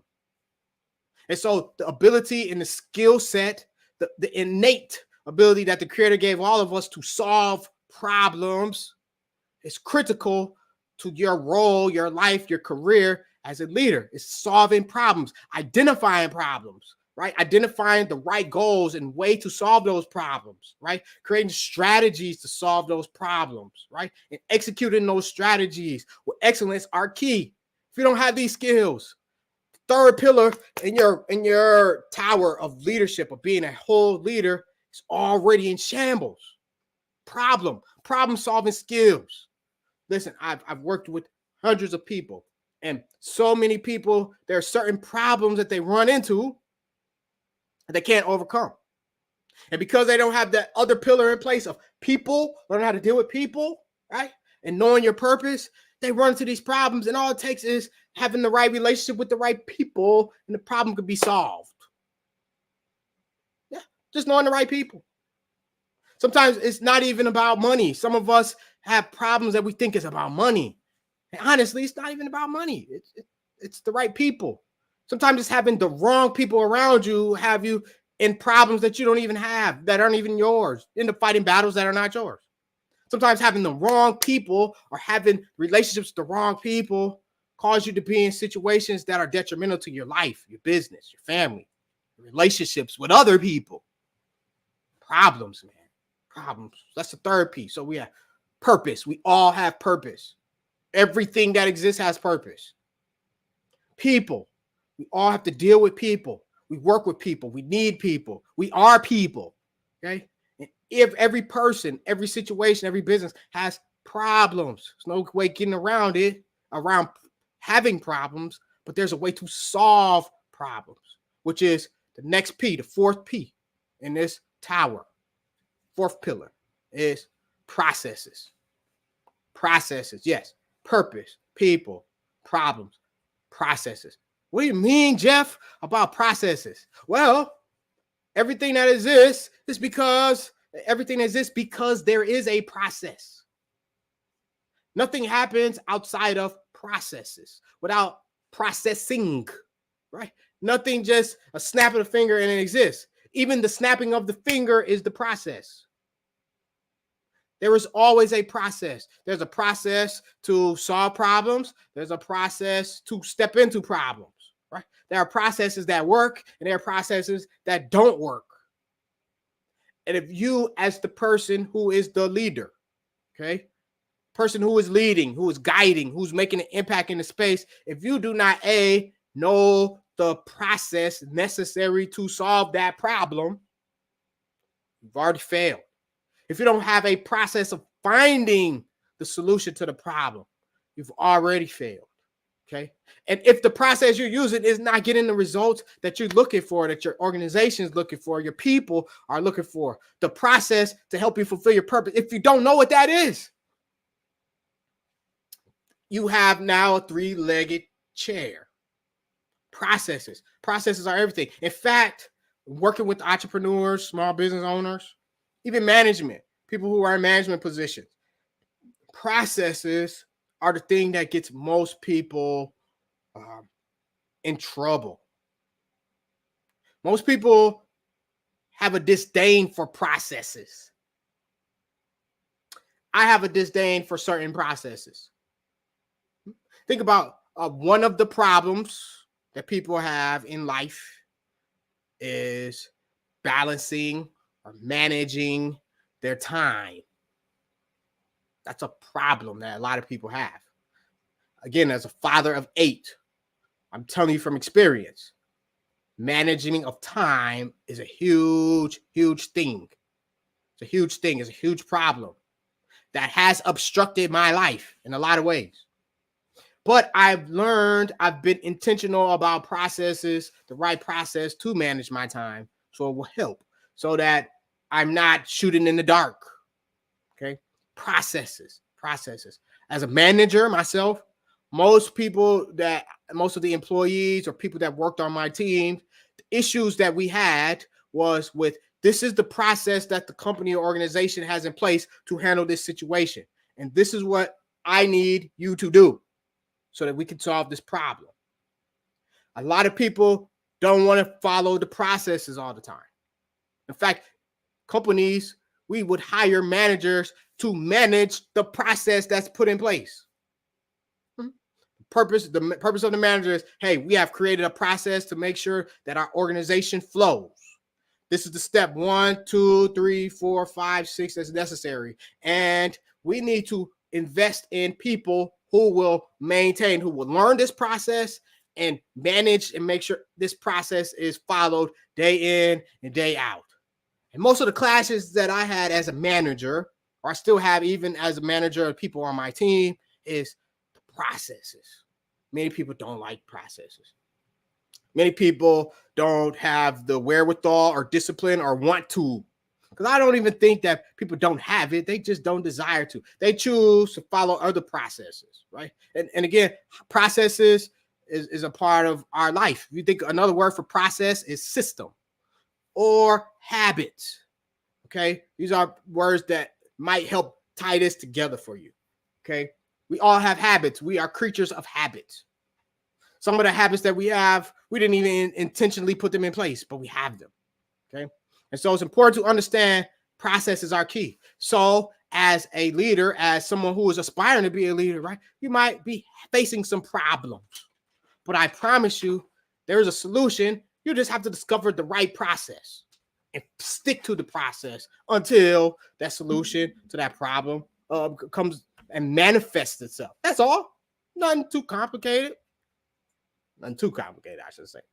And so this is my idea of what a holistic view, a holistic framework towards leadership, right? If you can remember those 4 P's: purpose, people, problems, and processes. Okay, good. You got that? Salute to you. Congratulations. Now, you're probably like, okay, Jeff, I hear you, but it sounds good. It sounds way easier said than done. Yep, that's true. It does. Maybe. It is not easy to do.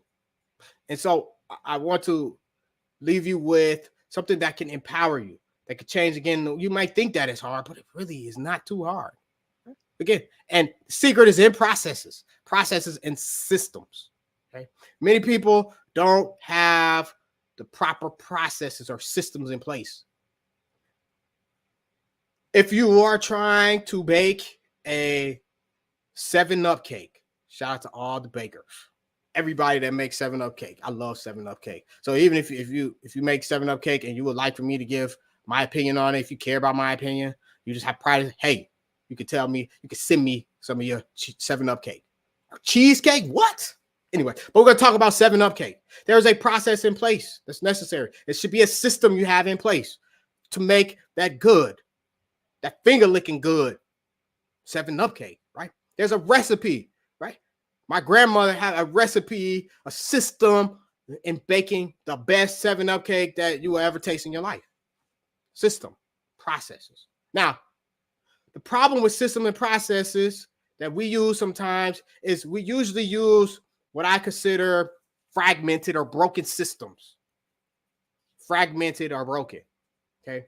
This is the opposite of that word we talked about earlier, which is holistic or holism, whole, okay? If you have something and you are leaving out a piece of it, it's fragmented. Sometimes we have a system or a framework or a recipe that's necessary to bake 7-Up cake, and it requires 3 cups of flour, 3 cups of sugar, 2 baked eggs. I don't know this recipe off the top of my head, but y'all bakers, you let me know. Right? 3 eggs, 2 eggs, right? And if we, for instance, we leave out the eggs, you have a fragmented system. That cake is not gonna be, it's not gonna be 7-Up cake. It's gonna be something else. If you leave out the milk, it's gonna be something else. So a lot of us are trying to build our life and try to build a business on fragmented systems. We think that, hey, if I just post on social media, I got a business. Well, look at the results of your bank account. If I try to build a relationship with my kids, just talking to them or just giving them money, you got a fragmented relationship. Okay. So the systems that we're using, that you're using, should be holistic systems. Okay. And I want to encourage you to think about the systems that you're using, the processes you're using to lead the team you're leading, to lead the family you're leading, to lead your own life first. Okay. Lead your own life. If the systems you're using are not holistic, if you're using fragmented pieces, just the piece of the process that's comfortable to you, right? If you don't understand your purpose, that you have a purpose, right? If you don't center back in on that, right, you'll have a fragmented system, and you will be doing and being all these other people. The second P, you'll be these other people, not you. You won't be able to serve those people that you're here to serve in the way that the Creator sent you here to serve. The genius that's put inside of you won't serve the people it's there to serve, right? And if you don't have the right problems in mind, if you don't understand that I have problems and I need to come up with solutions, if you don't do this, you have fragmented system. This is why so many organizations, our community is what it is. And so I want to encourage you, Black businesses, Black business owners, you aspiring leaders, reshape your thinking about leadership, how you're being a leader, how you're using the influence that the Creator gave all of us, the genius that the Creator gave all of us. And listen, the world is waiting for you. The world is waiting for you. We're all sitting here as humans to create a new reality. So I want to encourage you and empower you to create the reality. Use the genius that the Creator gave you to create the reality that people around you are waiting for. Those people behind you are waiting for. So, my name is Jeff Ingram. I want to thank you so much for your time, this opportunity, for your attention. And I'm so excited to hear about how your lives are changing, the people that you're leading, lives are changing. Thank you very much. Wow. Thank you so much, Coach Jeff. Man, you hearing you makes me want to run through a wall and pursue my $1 million dream. So, man, thank you so much for your pouring, man. And remember, genius is common, and I'll see you on the other side. Thank you.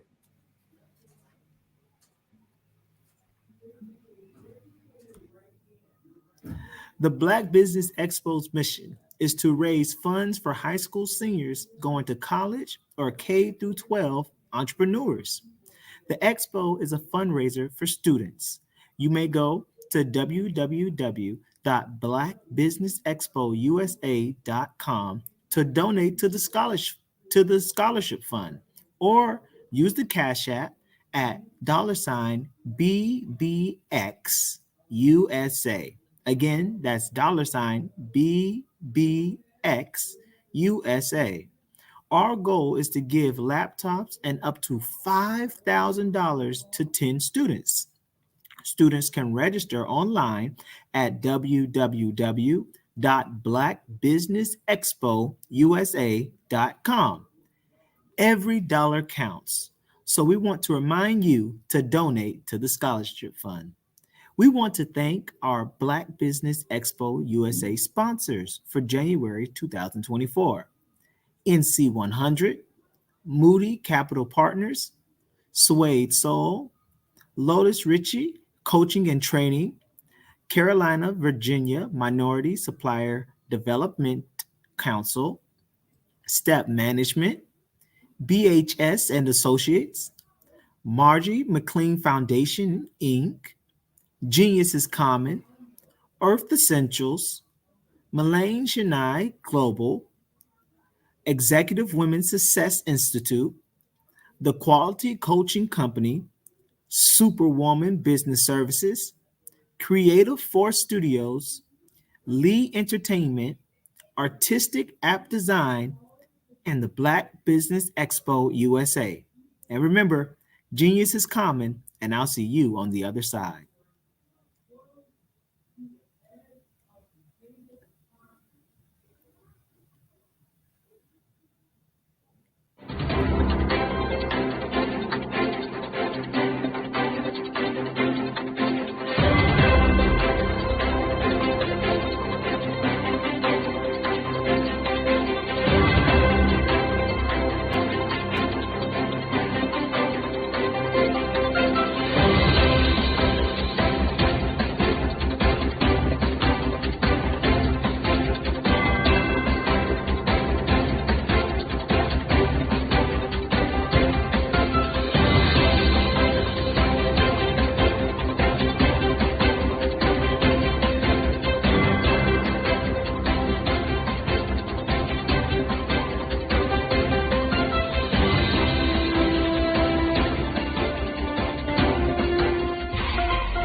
Dr. Eric Kelly III and a host of phenomenal speakers from all around the globe for this 7-day virtual event that you don't want to miss. The mission of the Black Business Expo is to raise scholarship money from kids all the way from high school, all the way from college. The Black Business Olympics is one of the largest Black business showcases in the world. It is an opportunity for businesses and companies to showcase their businesses globally. We are going to be giving away laptops up to $5,000 away to students. Again, I'm Olivia Appleberry, the founder of 2 Cents Finance and one of the speakers for the expo. I am so excited to see you there. For more info, go to www.blackbusinessexpousa.com or call 919-308-9090 and hope to see you there. I am Black Business. From the moment I wake until the time I sleep. Yes, I am Black Business. I am Black Business. Tell me, are you Black Business? I am Black Business. Do you support Black businesses? Listen, I support Black business because I am Black Business. Black Business Expo, one of the largest business showcases in the history of Black business in the world.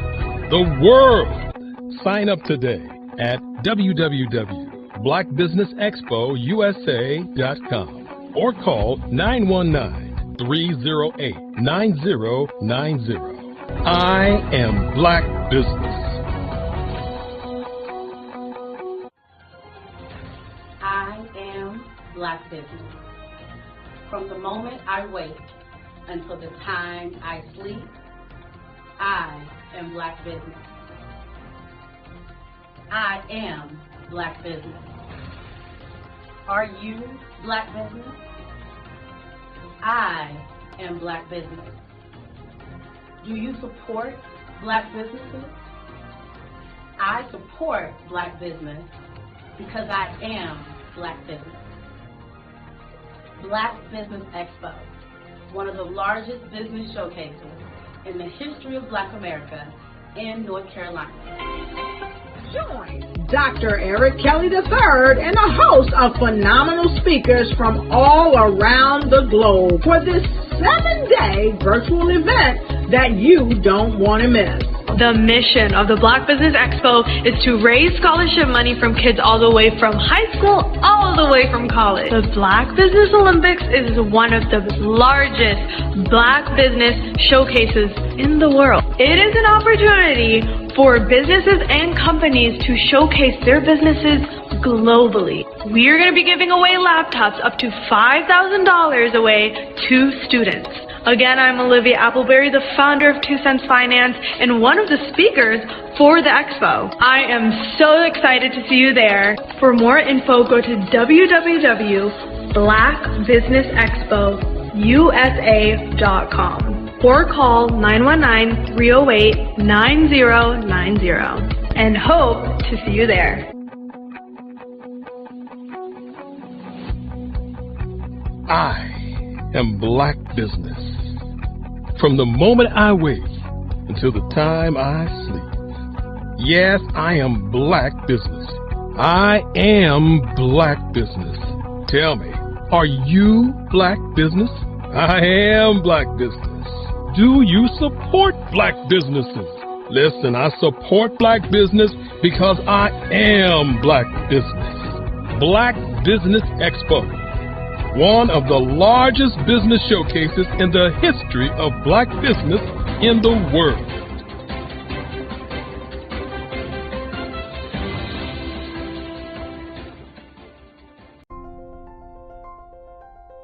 What if you could build your own city? A place where every child can find nurturing people to help them achieve their full potential. A place where every adult can access job training support. Where health education is abundant. Where social justice ruled the land. A place without limitations. Welcome. You have arrived at STEM City USA. It is what every city should be. A safe and trusted community where you find people and resources to help you become everything you are and beyond. STEM City is unlike anything you have ever experienced. It is a digital twin of the world around you, only better. STEM City is about energy and soul renewal. It is more than a digital world. You can almost feel the power of live cultural events, music, and theater. STEM City promises a better future for children with caring mentors and hands-on activities with dedicated tutors to support our youth. STEM City is your passport to a healthy lifestyle with weekly events addressing our community's many issues. STEM City is your financial well-being with helpful information on wealth management, career advancement, job training, and so much more. STEM City is the community you deserve. It is the city where your dreams can come true. STEM City USA, a place in the sky that is accessible to all who reach for the stars.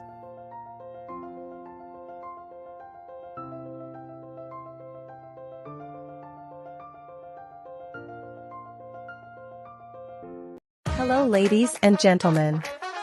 Allow me to introduce myself. My name is Tara Bush and I am the co-founder and COO of the Hello LLC, where our mantra is helping everyone live life optimally. And more importantly, helping entrepreneurs leverage leading-edge optimizations. We help businesses build, brand, automate, and pivot into the future. With over 22 years of corporate C-level experience, I carry a wealth of knowledge and expertise in my professional portfolio. My professional journey has encompassed various facets of business, executive leadership, project management, marketing, systems, space planning, and strategy implementation. I have had the pleasure of partnering with and managing multi-million-dollar projects for the top Fortune 500 companies, prestigious universities, and well-known sports teams around the world, like ExxonMobil, Apple, Samsung, Citgo, HP, Ziegler Cooper, the Houston Astros, the Dallas Cowboys, Bank of America, and Vanderbilt University. What fuels my drive is a passion for innovation and creativity that knows no bounds. I thrive on pushing the boundaries and thinking outside the box to bring fresh, ingenious ideas to the forefront. I turn visions into reality. As a leader, I am a steadfast advocate for integrity and creativity. I am driven by a profound desire to help individuals and businesses create their own return on time investment while leveraging technology. At the Hello LLC, we are more than just a 3D digital marketing agency. We are a community committed to helping, building, and thriving together with integrity. We can either show you, teach you, or do it for you. We believe in the power of innovation to transform the status quo. My fellow professional powerhouses, in the spirit of abundance, I firmly believe that there is enough prosperity in this world for all of us to thrive together. So, I invite you to make the pivot because the future is already here.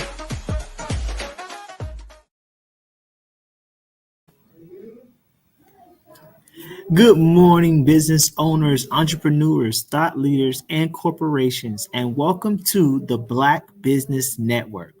My name is Antonio Owens, and I am the president of Pursue Nation, where we help people go from potential to accomplishment.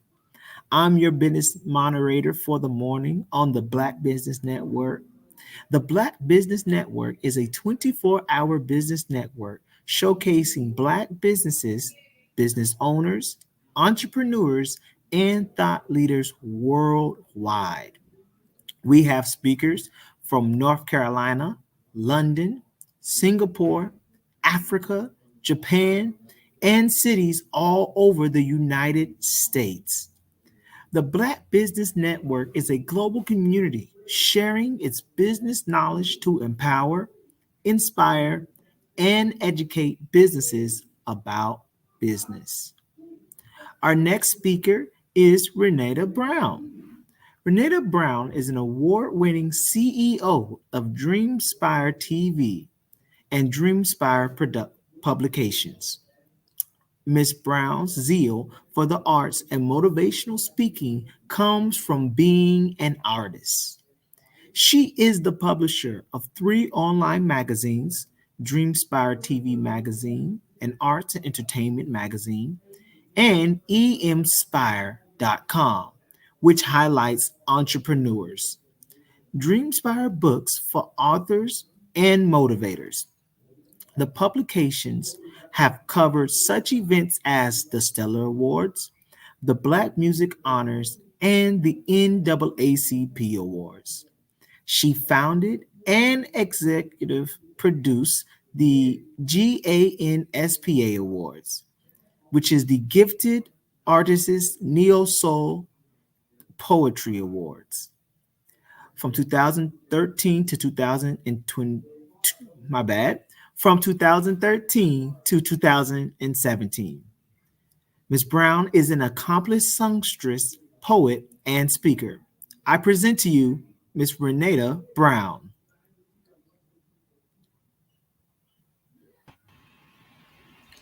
Good morning. Nice to be here again, a brand new year. Happy to meet you, Antonio. Same here, ma'am, and I can't wait to receive the loads of information that you're about to give us. And remember, genius is common, and I'll see you on the other side. Absolutely. Good morning, everyone. It is 2024 and glad to be here in a new year, but not a new me, the same me with lots of exciting news to bring you.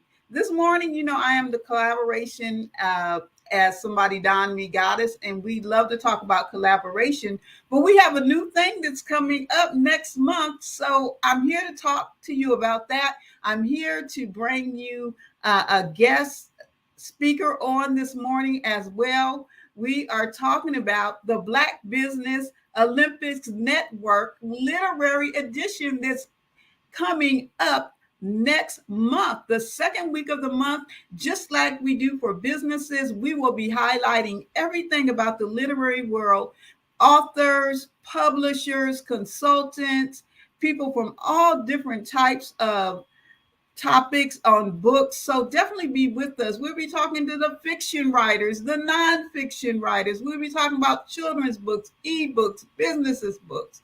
So you tell a friend to tell a friend. If you haven't already signed up, definitely sign up, and we'll give you the information to do so, because we not only want you to be a part of the Black Business Network Expo on the 4th week of every month, we want you to dial in and be a part of the Black Business Olympic Network's Literary Edition. We are partnering with some amazing people, including the Harlem Book Fair. So it's exciting stuff. And I wanted to kick this off by bringing you on an author so you can see some of the things that we are going to be doing with the Black Business Expo Literary Edition. You can bring my guest in, Miss Stacy Thomas. Hey, Stacy, how are you this morning? Good morning. How are you, Renata? I am good. I am good. Glad to see you here with always your effervescent smile. Thank you. That you wear. So I'm glad to have you as the first preview guest of what we're going to be doing on the Black Business Olympics, the literary edition. I have the pleasure of working with you, and every time I read your amazing resume, I'm like, wow. So I'm just going to read a little bit and let the people know who you are, and then we're going to get into it, okay? Okay. So Stacey Thompson is a published author of The Words That Heal, Encouragement for the Soul. She is an empowerment speaker, a certified professional life coach, certified parent coach, parents, yes, we need that, and a mentor with over 25 years of success in her field. Stacey is an expert in empowering individuals to embrace their purpose and turn their dreams into reality. Now, usually I don't get into the education, but this is noteworthy, absolutely. She holds an associate degree in criminal justice from Tri-County Technical College, a bachelor's degree in psychology from Southern Wesleyan University, and a master's of science in youth development leadership from Clemson University. Stacey's journey is a testament to power of strength, endurance, and direction in achieving success. And I can definitely say that that is true. So thank you for being here, Stacey. Tell people about your project that you're working on, Words That Heal, Encouragement for the Soul, the second edition. Okay, awesome. But first, I want to say thank you for inviting me, especially to be the first author because I always try to think of myself as a trailblazer and an innovator. So I always love to be, the first of anything. So I'm excited to be here this morning. But I'm also excited, too, to be working on my latest project. It's the second edition of my book, The Words That Heal, Encouragement for the Soul. And the excitement is just, I published my first book, 2015. My book did pretty good. It had a good run, but as I have lived, and as we say, life has life, additional things have happened, and there's more things that I want to share. So I thought, why not have that second edition of my book, because this book for me is proof that you can rise up from anything that has ever happened to you, but also to the people that will read my book, just to show them that they are not alone in what they're going through, and someone else has experienced, has what they experienced, has thought about what they thought about, has went through something that they have are in right now, or maybe have went through before and came through it and survived and thrived. So that's why I'm so excited about this project. We're excited about the project as well. Now, I want to highlight a couple of things. We're going to get into a little bit more detail about your process of writing the book, but what we plan to do and what we're going to do on the literary edition is not only give you the polished author look, but we want to talk about behind the scenes, okay, what that was about. So first of all, I want to point out that you said that you're doing a second edition of the book. You revisited, and that's something that authors should know, that you don't only have to, you wrote the book and now you have some things to answer. A lot of times we've just moved from one project to another, but it's perfectly okay to go back and have a second edition, and sometimes you might need a third or fourth edition of the book. So you went back, and what was that process like for you going back to revisit the work? I will say, for my first book that I published, I actually shared my journal, things that I've written, and experienced, as I said earlier, experienced in my life. And I share my journal of things that, what I wrote down, what I thought, what I experienced, how I felt in those experiences. But again, as life has progressed, I went back and I looked at those, every section that I wrote in my book. And this book has 5 chapters, but I've lived a lot. I've grown a lot. So just that process was, okay, let's look at what we had there. Let's revamp that. And let's, kind of add to my maturity from then to now. And I put that maturity level on there, and that's what the readers are going to get this time. I love it that you went back and you looked and you revamped, and that's important to know. So how was it? Did you find a new level of vulnerability in rewriting the book? Yes, most definitely. I had times where I thought, maybe I'm not going to do this. Maybe I don't want to share. Maybe I don't want people to know exactly, what I've been going through because, I shared it the first time and I shared, I came out saying, hey, I experienced these things and look, I made it. And then, as life will progress and, if you keep living, you're going to see sometimes we will experience something. If we didn't learn from it that first time, you're going to go through it again. So, I had to repeat a few things, but I think I got it now. I think I got it. But it's, that book is going to be proof to show, okay, I lived through some things again, but I came out without any smoke on my clothes, without any scars on me. But I came through that and I'm sharing that because I want people to see, what you just said, the vulnerability and people to see the real side because, yes, I want to stand and look polished and I want to look like I'm, hey, I'm here. I still got this smile on my face because I'm going to smile no matter what comes my way. But I want you to see the process of what I went through. And yes, there were some down times. There were some days that I didn't feel so excited, and I want people to see that side because just, if someone always sees you smiling and always sees the bright side, they may not come to you because they think, okay, that person never experienced anything. She never went through anything. How is she going to help me? I love that you went back and you revisited that and you have a clear purpose of what you want your book to do and to accomplish. And so we're going to get into some of the technical stuff about getting your book out. Now, just to be in all transparency, I do work with Stacy, okay? Yes. Okay, make me look good, Stacy. Yes. But what are some of the things that you're doing now in putting out your book that you didn't do before? So one of the things, definitely, it has been a blessing to connect with you. I met you last year, we connected on a different project and, I feel like I convinced you to publish.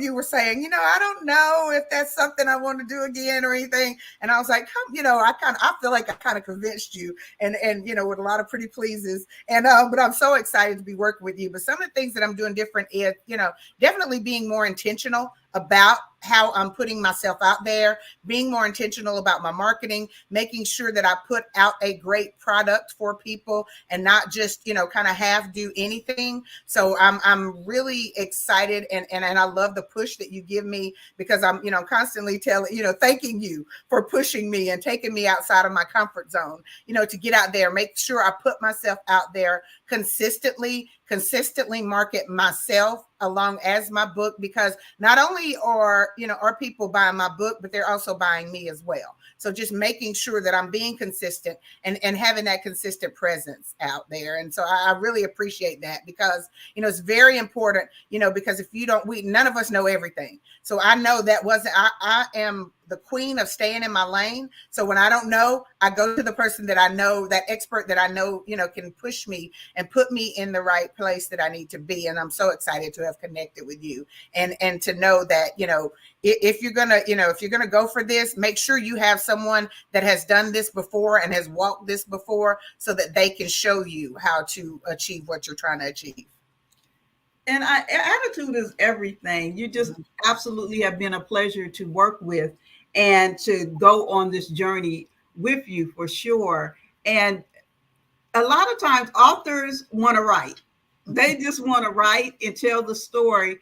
And I tell people all the time, writing is good. I've been writing since I was a very young child, since 8 years old in some form or fashion. But one thing I had to learn when I became an author and have learned with working with over 400 authors on Dreamspire Books, that being an author is a business. And a lot of times we don't approach it as a business. And we also have to look, what is the ending that we want? I always tell people, write with the ending in mind, not the ending of your book, but what do you want your book to accomplish? So what are some of the things that you want your book to accomplish? Most importantly, I want my book to accomplish, I'm glad you said that because when you've talked to me about that before, it made me really look at, okay, I'm not just here to say, hey, I got a book out. and just leave it alone and forget about it. But I'm here, to put my, put my book out, have that information out there to be able to motivate and inspire, but motivate and inspire beyond the pages and beyond them reading. It's for them to know, okay, I read this, but I want a little bit more. So let me tap into Stacy, the motivational speaker. Let me tap into Stacy, the coach, and see what else I can pull from her, because I love what I read here. So let me tap in and see what else I can pull from her. So that's the main accomplishment I would love to have from my book. And you said something very important. You said, let them tap into Stacy and the other things that you do. Yeah. Because a book is not only a way for people to read and get insight and to hear the story and to be motivated, but it is also a way for them to tap into the greater things that you're doing. Now, I've heard this saying before, and I kind of agree with it. And in a way, I kind of don't. They say in this particular environment, a book is almost like a business card. So it is the calling card. I don't want to call it a business card. I'm going to call it the calling card to invite you in to what else an author has going on. And if you start the process with that in mind, what do I want the end result to be? Do I want the end result for people to come into my coaching business? Or do I want the end result of my book for me to open up speaking opportunities? Do I want the end result of my book to help have a course? Our journals are really popular today. So I think each author, when you come into it, you can just, the sky is the limit. It's not even the limit. I heard one person I used to teach a class called "You Gave Birth to the Book, Now You Have to Raise It." And we had an author publisher said that she had derived over 16 different streams of income from the book. Wow. That's a lot, but you have to start with the ending in mind. So what are some of the things as far as launching the book that you're doing different? Because I want to give people kind of a roadmap to how, I'm not going to give away all the secrets, but a roadmap to some of the things that authors need to do as far as getting the book out there. I know you said you're doing stuff different, but what are some of the specific things that you're doing different? Are you doing again?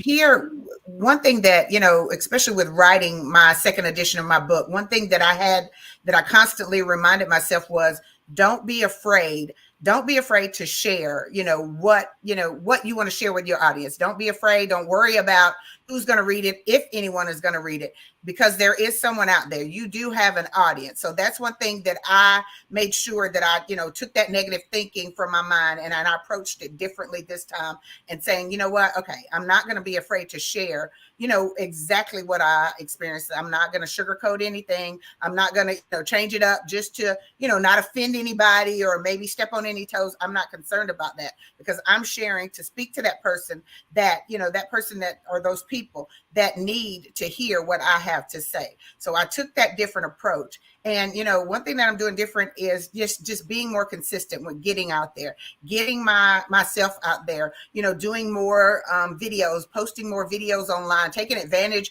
of that free marketing opportunity that we have in front of us right now, that is social media. Just doing more there to get myself out and promote my book.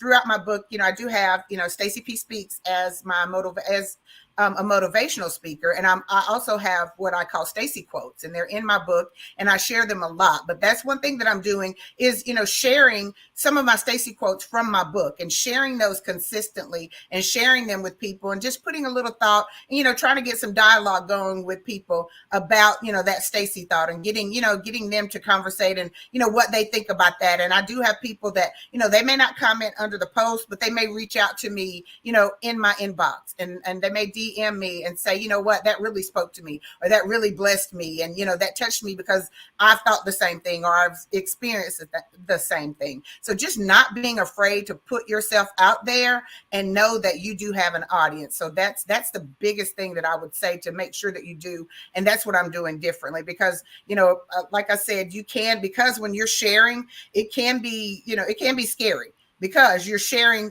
people are going to see you, and you have to not be afraid for you to show, so that you can be able to help others and expose yourself and get, just like you shared earlier, get those 16 or more, streams of income coming in. And that's what I'm thriving for, is to be able to put myself out there so they know me, the author, but then know me as the motivational speaker, as a coach, as the mentor, so that they know who I am as Stacy.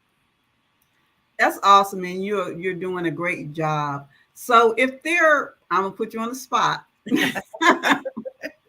So if there is one or two, I'm gonna let you do one or two, okay, Stacy quotes that really touched your heart, and really resonated with you, because I think things first have to resonate with us. Mm-hmm. They have to really hit home for us first, mm-hmm, to really resonate with someone else. And what I find is sometimes we feel like we're isolated, we're on an island, and no one is going through what we're going through. But when you put yourself out there, then you'll find that people can resonate and connect. They say everybody has a tribe, and it's really imperative that we find our tribe. And sometimes as an author, we may have an avatar of what our tribe looks like or who our audience is. And sometimes we'll be surprised that our audience will identify themselves. It'll be people you never even thought that were in your audience. So one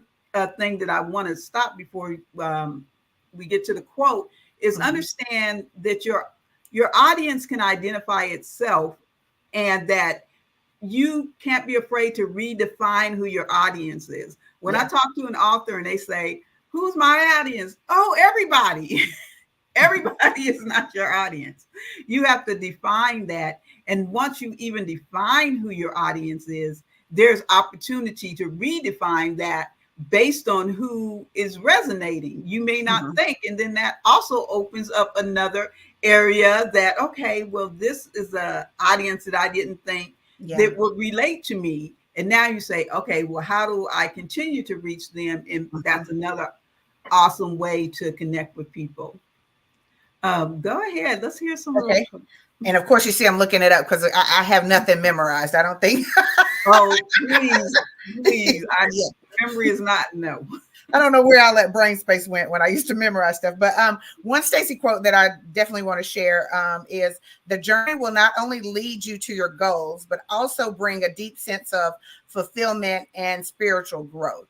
So, in my book, I do talk a lot about, that journey and life journey. And that really stands out to me, because a lot of people are so focused on, okay, this is my goal, this is my destination. They got, of course, we never take our eye off of where we're going. But a lot of times we keep our eye and keep our focus on where we're going so much that we miss out on these opportunities that are happening to us, and these, what I call life lessons that are happening, that we should learn along the way, because we all go through things. We all experience things in life, but it's what you learn from them that pushes you to that end goal and to that destiny. So if you're just overlooking, these life lessons and these things that you're thinking, oh, that's just something little, that I had to go through, and you overlook that and you just discount that and you count it out, you're missing out on those great moments, those great opportunities, those great speaking topics, those great things that you could put in your book to help others. So that's one of the Stacy quotes that I really like, that I like to share.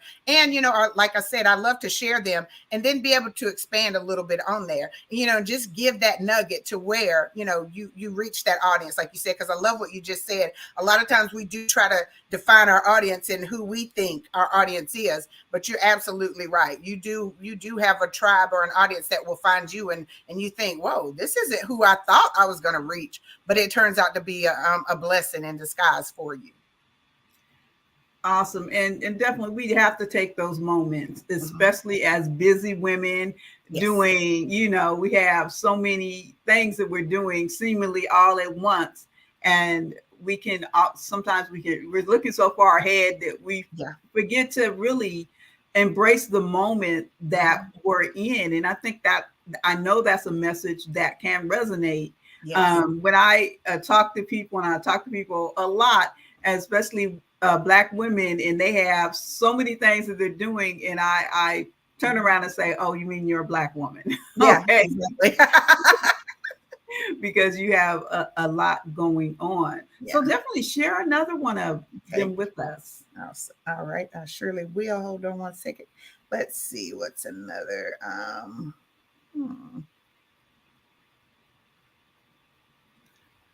Okay, here's one that I can share with you. Life may throw challenges your way, but with purpose as your guiding light, you'll navigate through them with resilience and emerge stronger than ever before.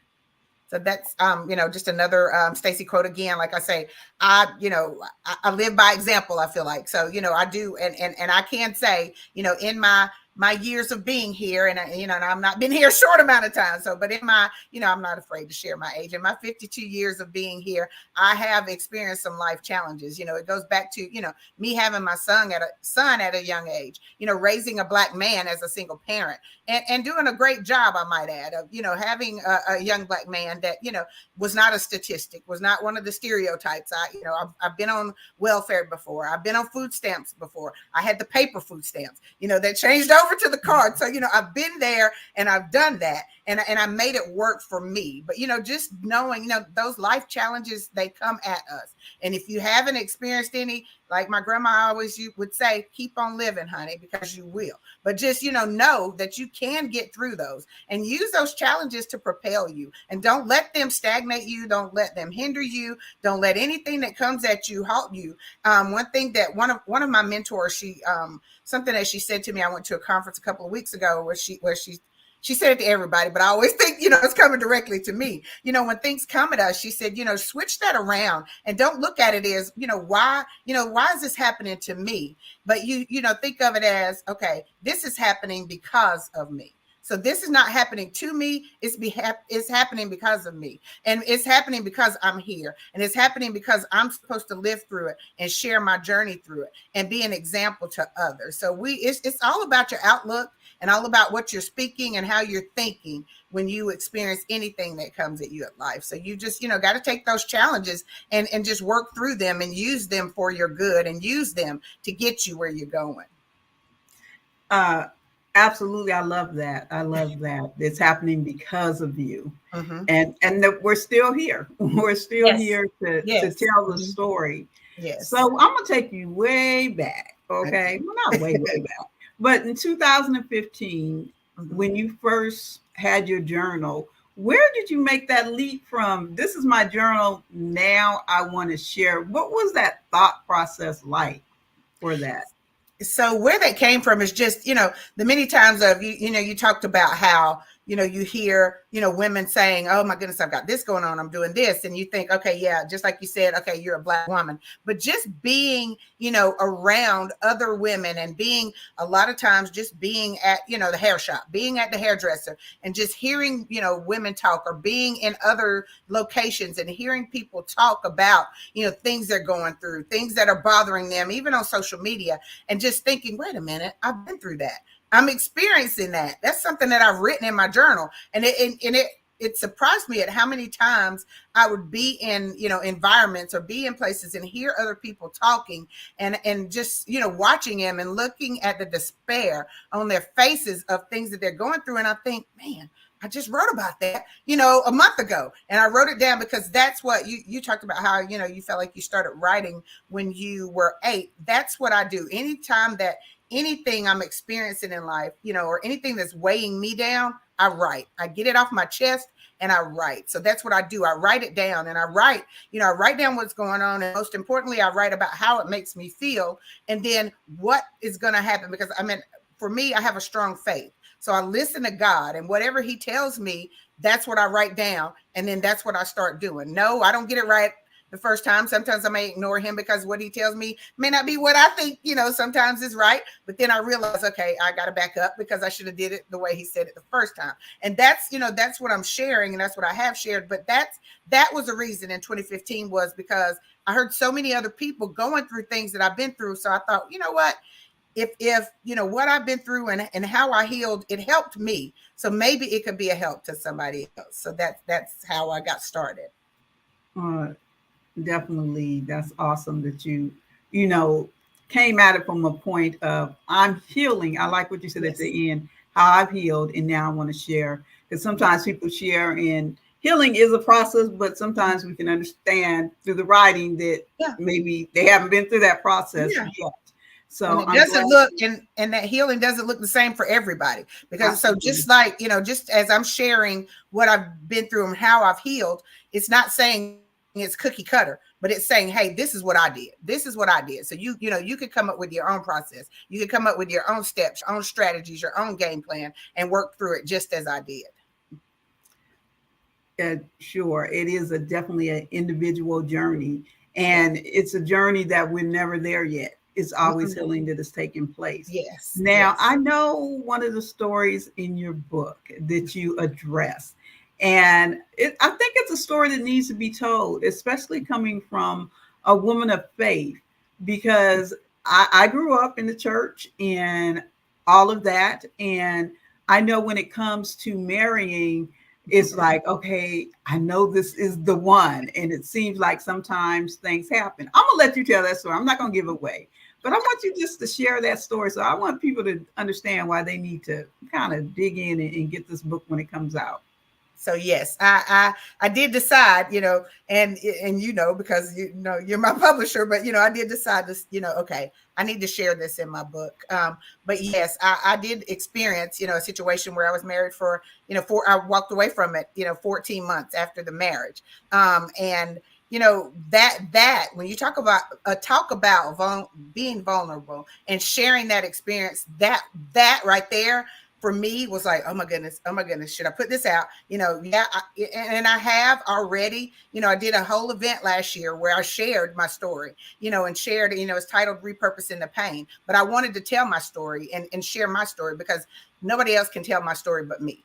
I create my own narrative. So of course, yes, as I said before, I do write down what God speaks to me, and I, try to make sure that I'm listening to him. But, in my book, I am sharing my experience of that situation and that marriage experience. And I'm sharing how, me getting ahead of God, and how that looks when you get ahead of God and you think, okay, this looks like God. This sounds like God, smells like, I thought I was using all my senses. Everything lined up. And in my eyes and in my ears and in my heart, everything lined up. But I really wasn't seeking him, because it was something, and it was, being married for the first time at age 48, and having to say, wait a minute. I couldn't even keep, this is my first time ever being married, first time ever being proposed to, and I couldn't keep a husband. But the most important thing that pushed me was God said, he wasn't yours to keep. So that made me realize, okay, I stepped out there and I got ahead of you. And, it's time for me to share, because, when I did, when I hosted my event, Repurposing the Pain, there were a few women that came up to me in tears, because they had been in that situation for years. Some, 10 plus years, been sitting in that same situation, and hadn't, hadn't thought about, is there a way out? Can I, can I talk to anyone? Should I share anything? And I think the most important thing is getting past wondering and worrying about what someone else will think or say about you. But you've got to take care of you. You've got to make sure that you protect your peace, protect your heart, and protect your mind, and do what's best for you. And that's what I'm sharing. I'm sharing a tidbit of that in the book, but that is one of my speaking topics on Repurposing the Pain, where I will, come out and do, definitely share and be more in depth and, answer questions and just be very candid. But I am being open and I am being honest, and it's not to drag. And me sharing is not dragging anybody. It's not, I'm not being negative. I'm not, downing marriage, because I still want to be married and I'm still looking forward to it. I still love. I want to be loved. I want to love. Okay, that's a different show. No, I'm just kidding. I want to put that plug in there. But yeah, but just to let people know, because a lot of times people may see, okay, or hear, okay, she's sharing a bad marriage experience, and they think, okay, she's going to be negative. She's going to down men. She's male bashing. And I'm doing none of that, because that's not my goal here. And I don't want to bash any men. I think there are some great men out there, but just because someone is a great man doesn't mean that they're a great husband. So we've got to put those things, you got to look at the perspective and look at everything, and make sure that you are, doing what's best, and you taking that time and searching and seeking and making sure before you take that step that you're doing everything that you need to do to make sure that you're in line with where you're going, and that person is in line with where you're going as well. Well, thank you for sharing that, because that is deeply personal, and we don't want to feel like we have failed in relationships and marriage. And I love the vulnerability and the transparency that you have in telling that story, for sure. And to turn it around and really say, okay, this is what I've been through, but there's healing on the other side of that, and there's understanding in that as well. So definitely get the book. It'll be out in March. Yes. Definitely connect with Stacy and all the wonderful things that she's doing. I thank you so much for being a part of this conversation this morning. And we're going to be, I hope you guys enjoyed this. I hope you enjoyed speaking with us, because we're going to have a lot more of that. In fact, we're going to do this every month for a full week, the second week. And definitely we'll have Stacy back on and others. So we really want to let you know, as an author, we are investing in you. We're investing in what you do, and we want you to share your excellence with us. We want to be able to share your story, your process, and really get you out there in the most professional way, and understanding that being an author is not just about writing the book. That I'm not going to say that's the easy part. It's not. It's like having a child. So we know the labor part, the delivery. Yes, that hurts. But after that child is here, after that book is here, you gave birth to it. Now you have to raise it. Yeah. And I'm just excited about the Black Business Olympics Network's literary edition that's coming up in February, that we will be digging into the nitty gritty. We will be having more of these conversations with so many different people. I'm hoping you'll come back. I'm hoping you'll come back. I would love to. Yes. I'm saying that, but I'm going to bug you. Yes. To have you a part of the conversation, and to continue to expand what we do. And we also always have openings on the Black Business Network too. So on the business side, there's opportunities as well. This is an amazing platform to give voice to Black concerns, Black businesses.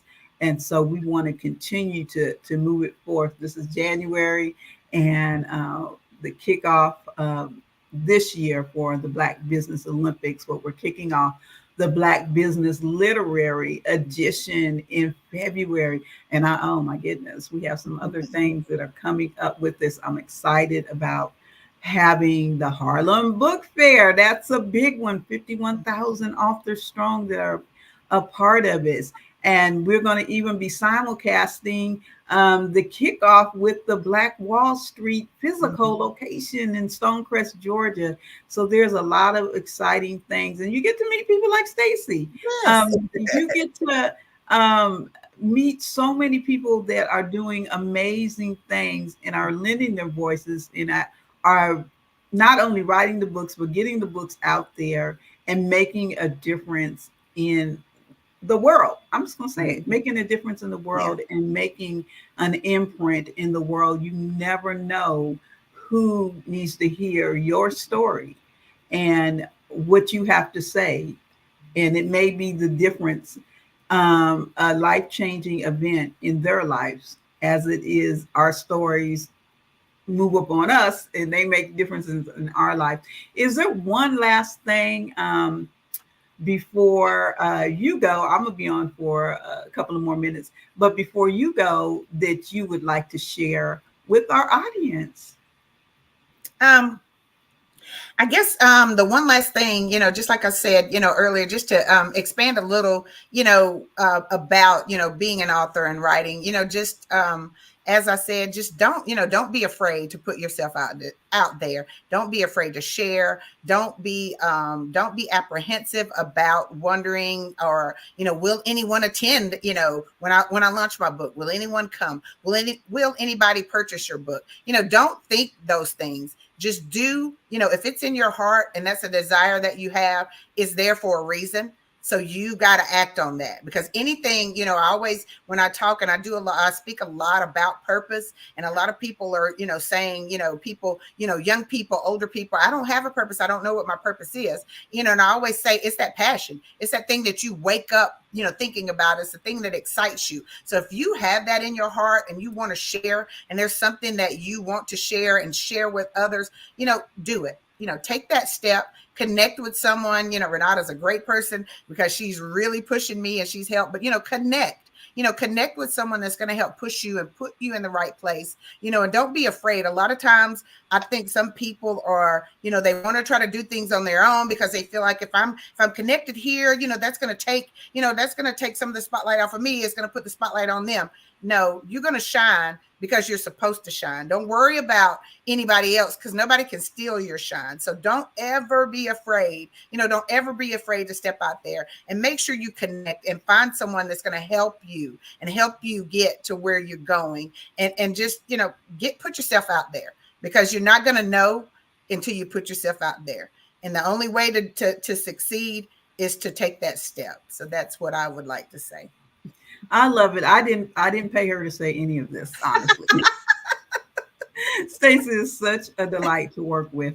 You absolutely are. Well, I don't know whether they're coming back, but we're just going to, you just can be on the couch right now. Okay. But I want to share some collaboration tips, because that's what I do. We are collaborating and going into a new year.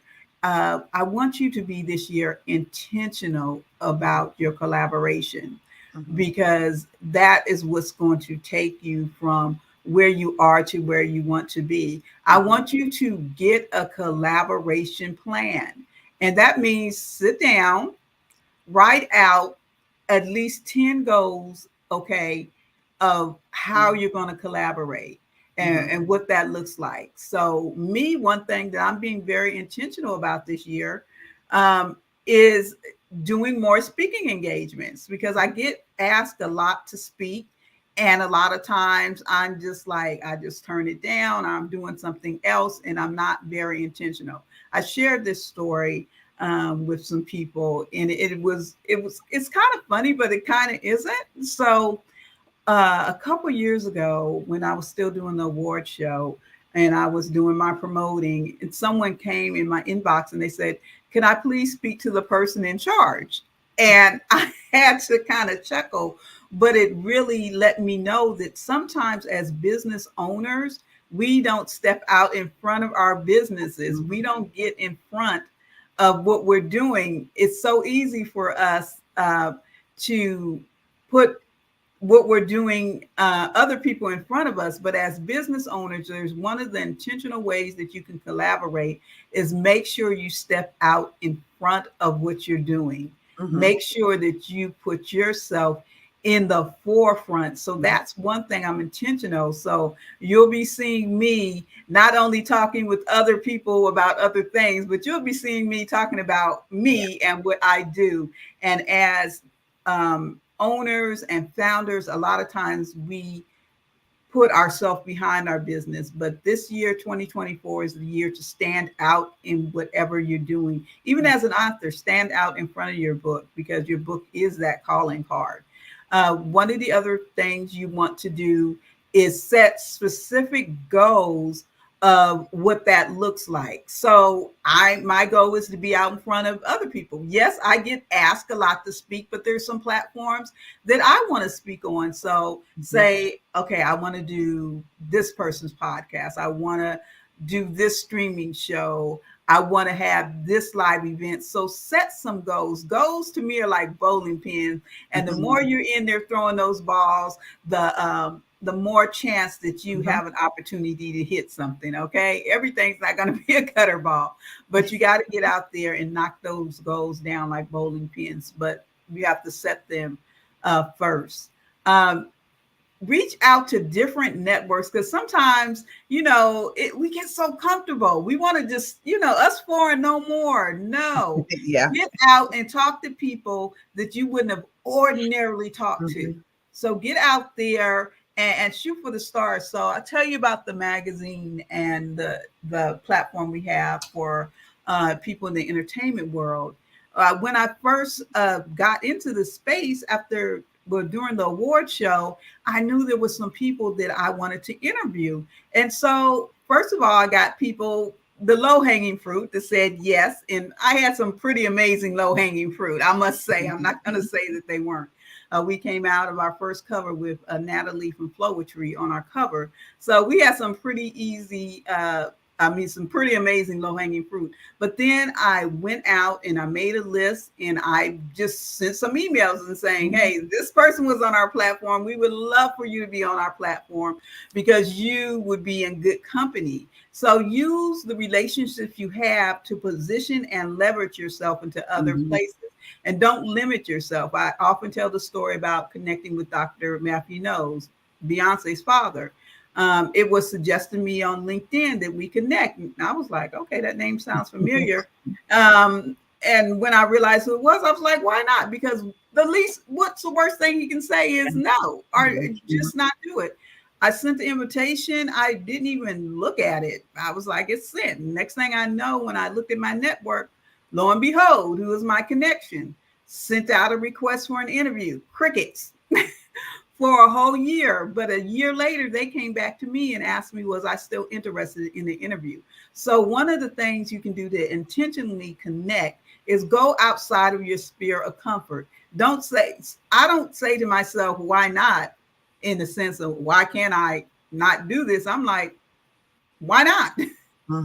Why not? So definitely connect with people. Send your book. Talk to people. I connect with so many people that if you looked at me, and I'm constantly humble, and I say that, and I don't say that to appear humble, I am constantly humbled by my network and how it continues to expand. So be intentional with your collaboration. First, put yourself in front. Go out of your sphere of influence that you know of and reach out to people that you think maybe might be out of your reach, but you never know, because guess what? If you don't ask, what do they say? The answer is 100% absolutely no. Yeah. But go ahead and do that. Okay, well, we're going to wrap up. We gave those tidbit tips. Thank you for being with us, Stacy. You're welcome.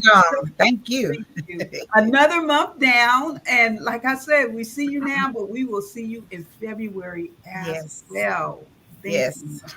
Thank you so much. Well, ladies, this has been a great time, and you all have given tons of tidbits. I think I'm about to write my book next. So y'all keep an eye out for it. And don't forget, genius is common, and I'll see you ladies on the other side. Absolutely. Thank you. Bye-bye. The Black Business Expo's mission is to raise funds for high school seniors going to college or K-12 entrepreneurs. This expo is a fundraiser for students. You may go to www.blackbusinessexpousa.com to donate to the scholarship fund, or you can give by Cash App at $BBXUSA. Again, you can donate via Cash App at $BBXUSA. Our goal is to give laptops and up to $5,000 to 10 students. Every dollar counts, so we want to remind you to donate to the scholarship fund. We also want to thank our Black Business Expo USA sponsors of January 2024.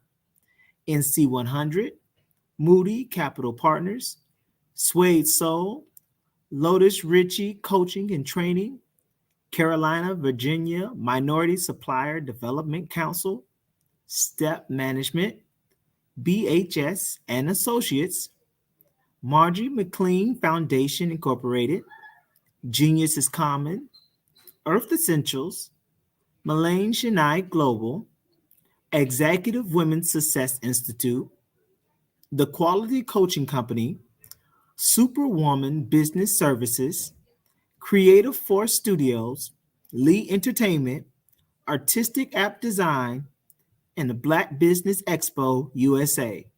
Genius is common, and I'll see you on the other side. Hello, my name is Kiasi Helm and I'm 14 years old. I think my genius would probably have to be setting goals and achieving them. I say this because ever since I was young, I always wanted to be an author, and at age 11, I ended up achieving this. But not only did I end up becoming an author, I ended up becoming a public speaker, a publisher, a business owner, all these great things.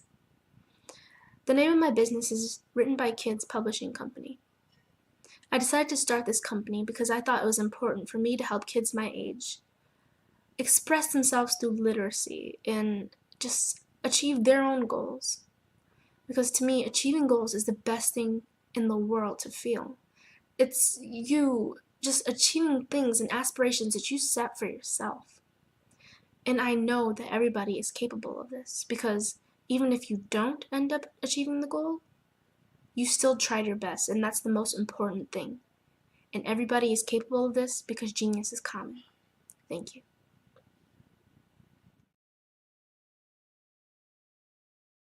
Hey, it's your girl Colette V. Smith. The V is for victory. My mama would tell you the V is for Veronica, but it's Colette V. Smith, the NFL's first African-American woman to coach in the history of the National Football League by way of being the first female in 2017 to coach in New York Jets franchise history. Today, I'm the founder of Believe in You Incorporated. Believe in You Incorporated. I got here because I didn't limit myself. I started thinking freely, living life freely. Don't limit yourself. Unleash your power, the power that God created you to be and to have. I got here because I didn't just follow a path. I created my own. You can do the same thing. You know why I know this? Because genius is common.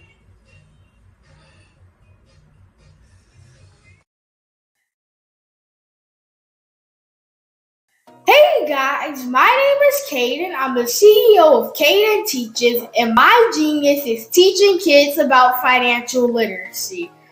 Throughout my financial products, such as my financial flashcards, my activity book, and my newest project, my financial bus, which I bought. And on the bus, it has a mock bank where kids will learn how to deposit and withdraw money, a mock grocery store where kids will be able to learn how to have a family budget, and a mock stock exchange where kids will even be able to learn how to invest in stocks. Now, I decided to start teaching kids about financial literacy because I find that most kids graduate high school without even knowing the basics about financial literacy. And I feel if I were to teach kids about financial literacy, that I would be able to help kids tap into their genius. And I actually learned about financial literacy to my dad because I would go to business meetings with him and I would always see that they were talking about financial literacy. And at that point, I didn't understand what financial literacy was. So I took it upon myself to learn about financial literacy and teach it to kids in a way that they could understand. But I want you guys to help me help kids tap into their genius by going to my website, cadenteaches.com, and you can sew into me in my financial bus by going to my GoFundMe link. And remember, if Caden can, you can too, because genius is common.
Dr. Eric Kelly III and a host of phenomenal speakers from all around the globe for this 7-day virtual event that you don't want to miss. The mission of the Black Business Expo is to raise scholarship money from kids all the way from high school, all the way from college. The Black Business Olympics is one of the largest Black business showcases in the world. It is an opportunity for businesses and companies to showcase their businesses globally. We are going to be giving away laptops up to $5,000 away to students. Again, I'm Olivia Appleberry, the founder of 2 Cents Finance and one of the speakers for the expo. I am so excited to see you there. For more info, go to www.blackbusinessexpousa.com or call 919-308-9090 and hope to see you there. I am Black Business. From the moment I wake until the time I sleep. Yes, I am Black Business. I am Black Business. Tell me, are you Black Business? I am Black Business. Do you support Black businesses? Listen, I support Black business because I am Black Business. Black Business Expo, one of the largest business showcases in the history of Black business in the world. The world! Sign up today at www.blackbusinessexpousa.com or call 919-308-9090. I am Black Business. I am Black Business. From the moment I wake until the time I sleep, I am Black Business. I am Black Business. Are you Black Business? I am Black Business. Do you support Black businesses? I support Black business because I am Black Business. Black Business Expo, one of the largest business showcases in the history of Black America in North Carolina. Join Dr. Eric Kelly III and a host of phenomenal speakers from all around the globe for this 7-day virtual event that you don't want to miss. The mission of the Black Business Expo is to raise scholarship money from kids all the way from high school, all the way from college. The Black Business Olympics is one of the largest Black business showcases in the world. It is an opportunity for businesses and companies to showcase their businesses globally. We are going to be giving away laptops up to $5,000 away to students.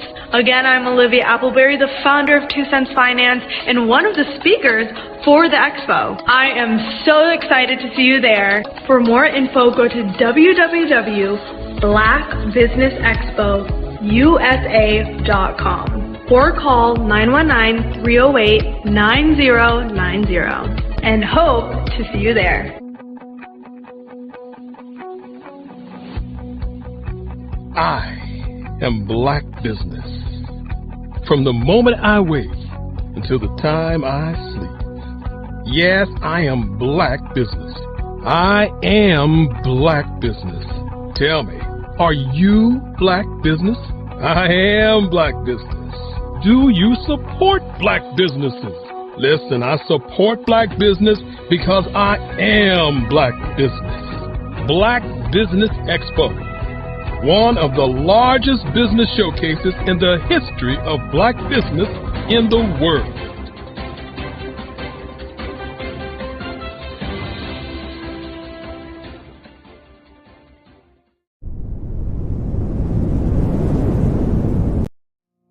Did you know that approximately 333.34 million businesses exist today, according to a report from 2021? And you may be one of those businesses, or maybe you're not in the business market yet, but you're aspiring to be a business owner. Well, guess what? you're in the right place at the right time. Because let's face it, everything is about timing and opportunity. Hi, my name is Dr. Lotus Richey, and I'm the CEO and founder of the Lotus Richey Coaching and Consulting LLC, along with the Lotus Richey Ignite Show. 15 minutes of success with Dr. Lotus Richey, as well as books to boom your business and bring who you are. And today, I want to bring this amazing message to you about the Black Business Network and the Black Business Olympics.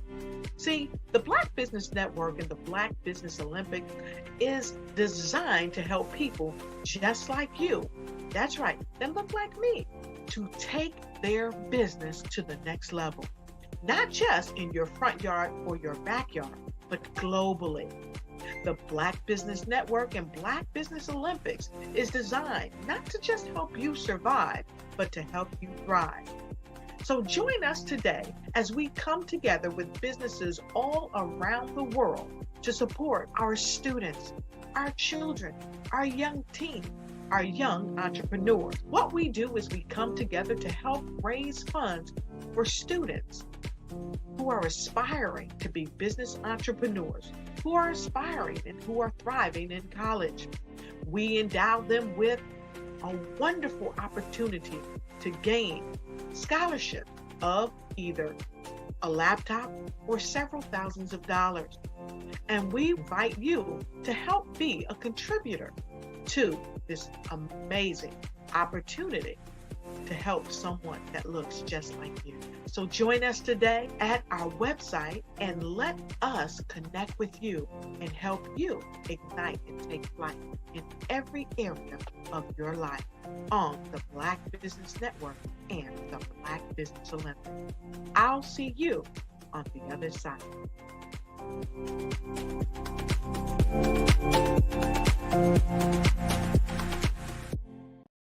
I am from Washington, D.C., but I was raised in Durham, North Carolina.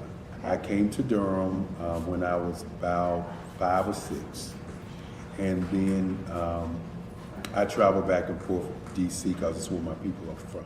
One of the unique things about my family is my mother, she's also an artist. She does quilting, and she does a lot of artistic things. And then my son, he draws with both hands, his right hand and his left hand like I do. So that's kind of a family trait. And then my other son, he's a videographer, and my daughter, she works, she's a regional vice president for Sunglass Lab. When you start out drawing and sketching, you want to continue to explore, each avenue. I do pastels, I do pen and ink, I do painting, I do acrylics. I haven't done oils yet. But I try to do all facets of art. What I say to a lot of times to people is, you can't put yourself in a box when you're an artist. You have to explore. And over the course of my life, I've tried to explore different mediums. I also do sculpture as well.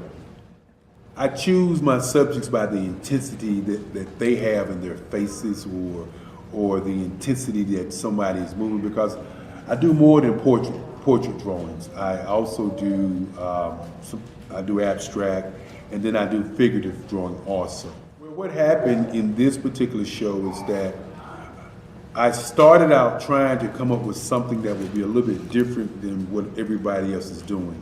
So I was working on a Barack Obama show, and they wanted me to do some paintings of Barack. And so what I did was, because of the deadlines, I kind of did it kind of fast. And then I realized when I was doing it fast, I enjoyed it. And so then I started doing other pieces the same way, and I started to enjoy those pieces also. And so I came up with this particular style. And it's a style of lines and colors. And what's interesting is that when I was in college, I did a show called Lines, Colors, and I talked about the boldness of the blacks, the hotness of the whites, and this is how this has come about, later on in my life. And the colors comes from a lot of the entertainers that I work with. where they wear different colors. They don't wear, your plain reds or your whites. They wear different colors, and so that's also another piece of what's giving me the colors. The subtitle of this show is Faces That Speak Life. That's real critical. Faces that speak life. Each one of these pieces is a life source and a life energy that's being put on display for people that are looking at them. I always say in terms of my art, it's not important that I draw them. It's important what you get out of what I draw. I don't try to just draw it because you like it. People wanted me to do prints. I didn't do prints. People asked me to do different people, but the people that I choose are people that make a difference in the lives of people in the world. So the human landscape idea was, again, as I say, the lines represent your emotions, it represents your ideas, and it represents your journey as a human being. And that's why you get the different pieces and the different looks. And as you notice, I try not to do one look that looks alike another look. And that's what's the most important part of this show. Sometimes you got to hear the news from the Black perspective, and more specifically, Black publishers. And that's exactly why you have to Sometimes you got to hear the news from the Black perspective, and more specifically, Black publishers. And that's exactly why you have to download the Hey Tie app, the largest mobile app delivering breaking news, videos, and podcasts from 200 of your favorite Black publishers. Yes, 200 Black publishers delivering news as it happens, literally all in one app. Go to HAYTI.com or download the app in the Google Play Store or Apple App Store. It's completely free, along with information that you can trust, so go check them out. Having a brand that resonates with so many people across the world is truly a phenomenon. But being the face of that brand that empowers people is something that I don't take for granted. It's actually way bigger than me. But it's when I hear those stories of what people had to overcome, that is what our brand is about. Resilience, persevering, and not giving up. Physically, mentally, or spiritually. Hey everyone, it's Grant McGaw, CEO of 5-Star BDM and host of the award-winning Follow the Brand podcast and TV series, where I help you to build a 5-star brand that people will follow. My genius is personal brand development through intelligent communication and helping you achieve your business and career goals. I am a requested speaker on digital technology and brand development issues. I want to work with you to increase the value of your current opportunities while attracting new ones. Every one of you is unique, and we all share challenges that can be addressed through smart branding. As a super connector, I work with you as an executive coach to guide you along the complicated business and career development road, providing the enhancement tools and information you need to succeed. Together, I will help you succeed in today's challenging business climate. I will evaluate and measure your progress. Best of all, I am right alongside you every step of the way. Build the brand called you. Genius is coming.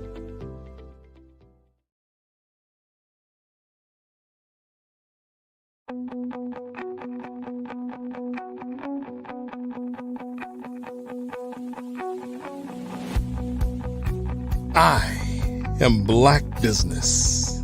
From the moment I wake until the time I sleep.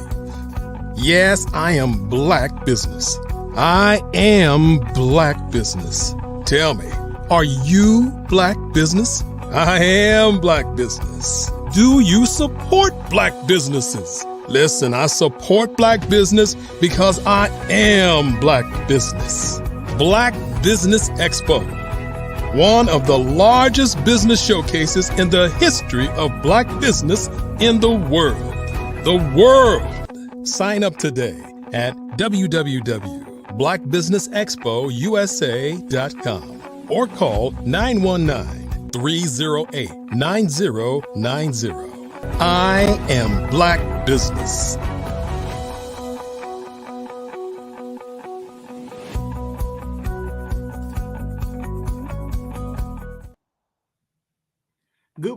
empowering business owners, entrepreneurs, thought leaders, and corporations. And welcome to the Black Business Network. My name is Antonio Owens, and I am the president of Pursuit Nation, where we help people go from potential to accomplishment. And welcome to the Black Business Network. I am your business moderator for this morning on the Black Business Network. The Black Business Network is a 24-hour business network showcasing Black businesses, business owners, entrepreneurs, and thought leaders worldwide.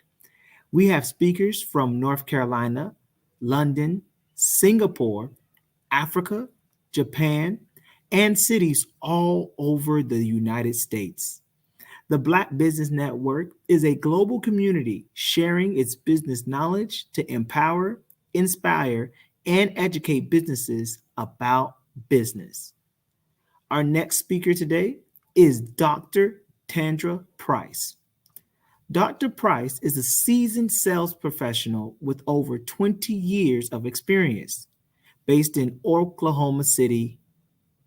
Her passion lies in the transformative power of networking, where meaningful connections can lead to incredible opportunities. Dr. Price recognized the need of guidance in navigating networking events after attending numerous gatherings that fell short of expectations. She saw people struggling with conversation skills and sought to change that. Through her strategic approach to network development, Dr. Price empowers entrepreneurs to win. Drawing from her extensive experience, Dr. Price has trained hundreds of entrepreneurs, equipping them with the skills to build relationships, create opportunities, and generate residual income through networking. She has worked alongside influential leaders in network marketing industries, continuously expanding her expertise. Dr. Price's commitment to fostering global success led her to create a platform that inspires, empowers, encourages, educates entrepreneurs to achieve their goals. Dr. Price's impact extends beyond her network growth work. She co-hosts networking group discussions and frequently serves as a guest speaker on podcasts and at other speaking engagements, sharing her insights and expertise. Dr. Price is dedicated to empowering entrepreneurs and creating a world where everyone can achieve their full potential. I present to you the one and only Dr. Price. Hello, hello, hello. Thank you, Mr. Owens, for that amazing introduction. Anytime. I love the glasses, by the way. And don't forget, genius is coming, and I'll see you on the other side. Awesome. I am so excited to be here with you today on the Black Business Network, where I can share my passion with you, inspiring others who are kind of on the fence or kind of have a little awkwardness when it comes to mastering the art of communication. I'm going to be talking to you about how do we really master this thing, and how do we make it more effective and efficiently for us as we are entrepreneurs. Just a real quick again, my name is Dr. Tandra Price. I'm a renowned international speaker, accomplished 2-time best-selling author. I'm an expert in network strategist. I'm the proud owner, founder of TAPIN, TAPIN magazine. It is a widely recognized global publication. Our magazine has 4 editions, which caters to women authors, speakers, and coaches. TAPIN magazine really solves the problem for entrepreneurs, making it much easier for them to spread their message, expand their network, and broaden their audience. So I want to talk with you today about 5 points into mastering the art of communication.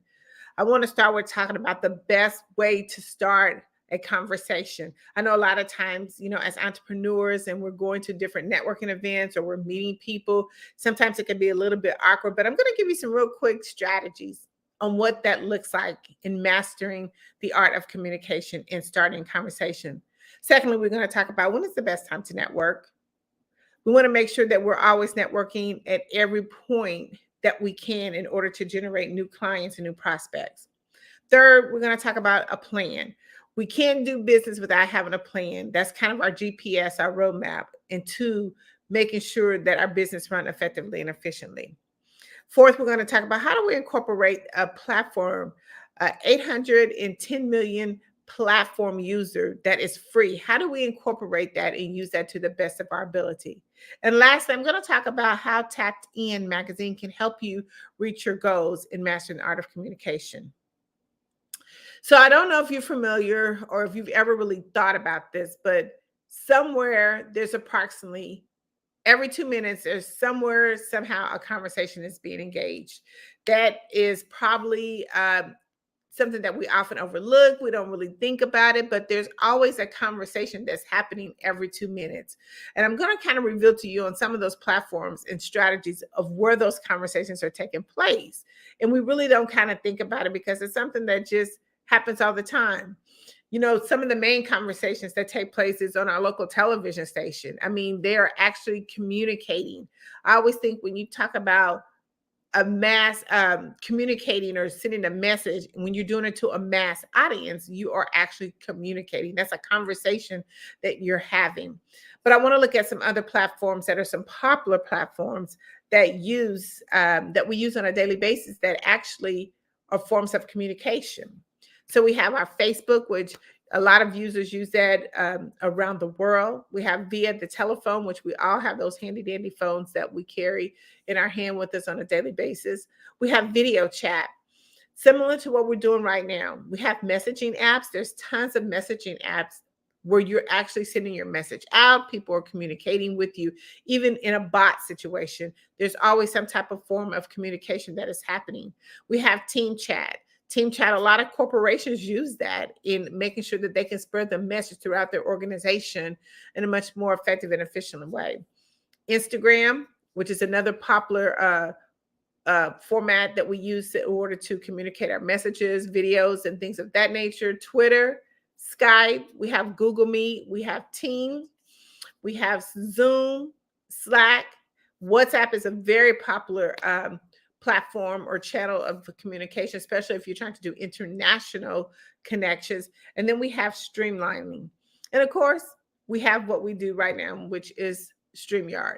Those are a lot of different forms where we're actually trying to mass message to our audience.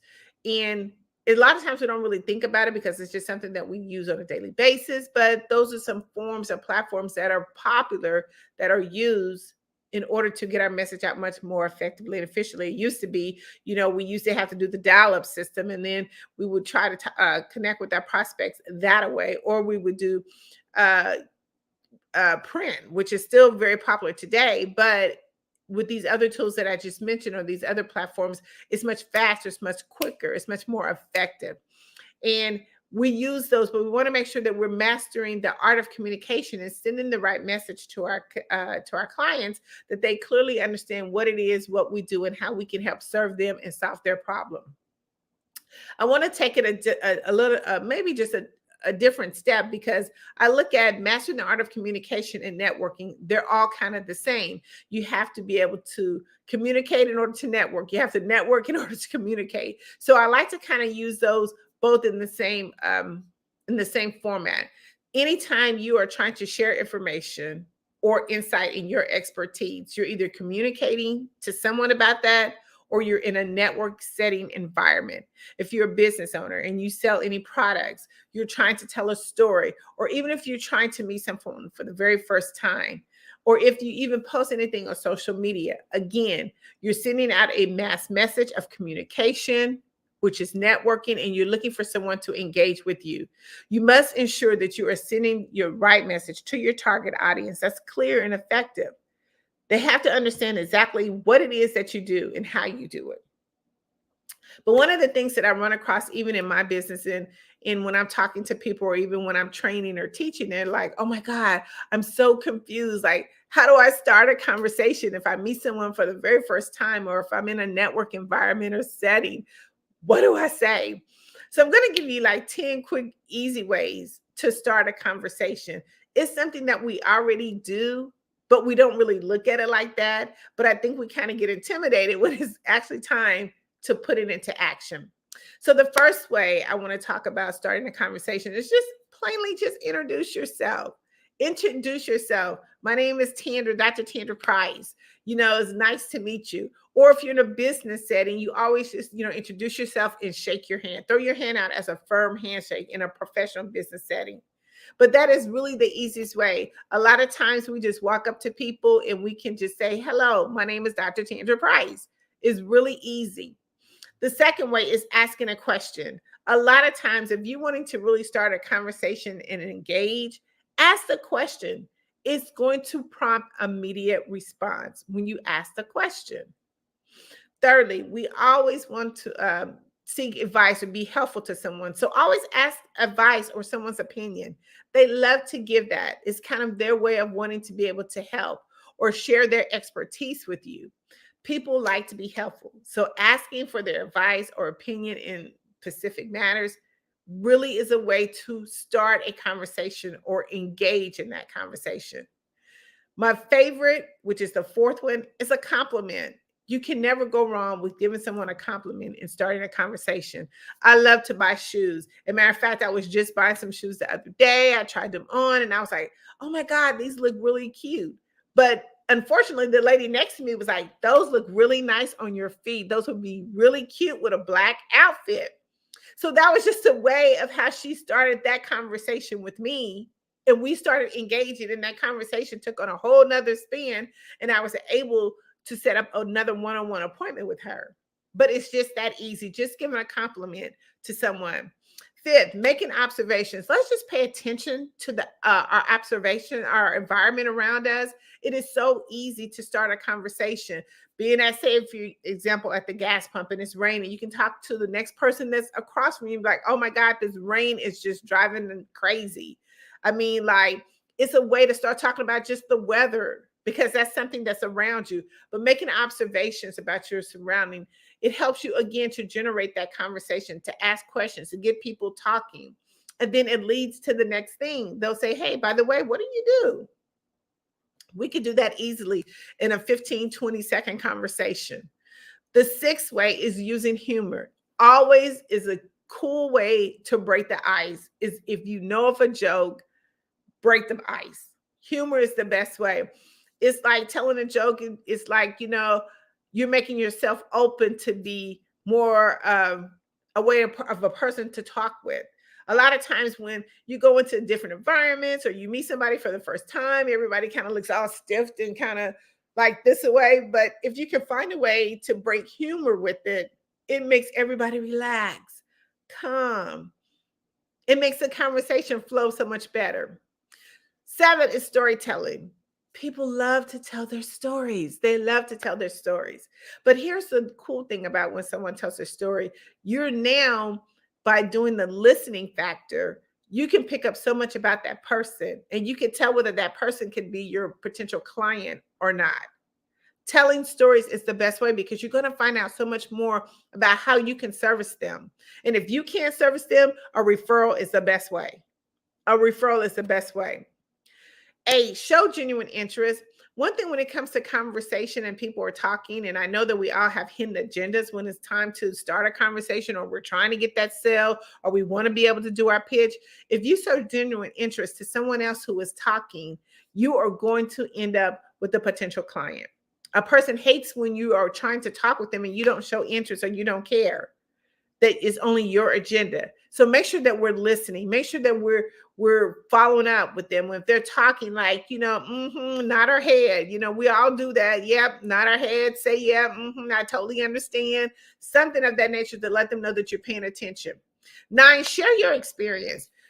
Share things about what you've done, what you're doing, how that's affecting, or what even give a testimonial is another way to start a conversation.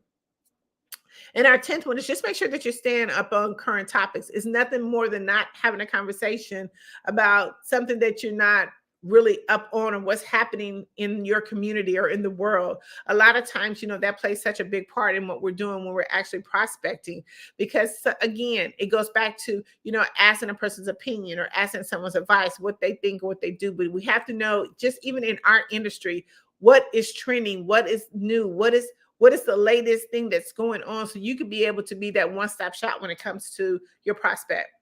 I always get asked this question: when's the best time to network? Right now.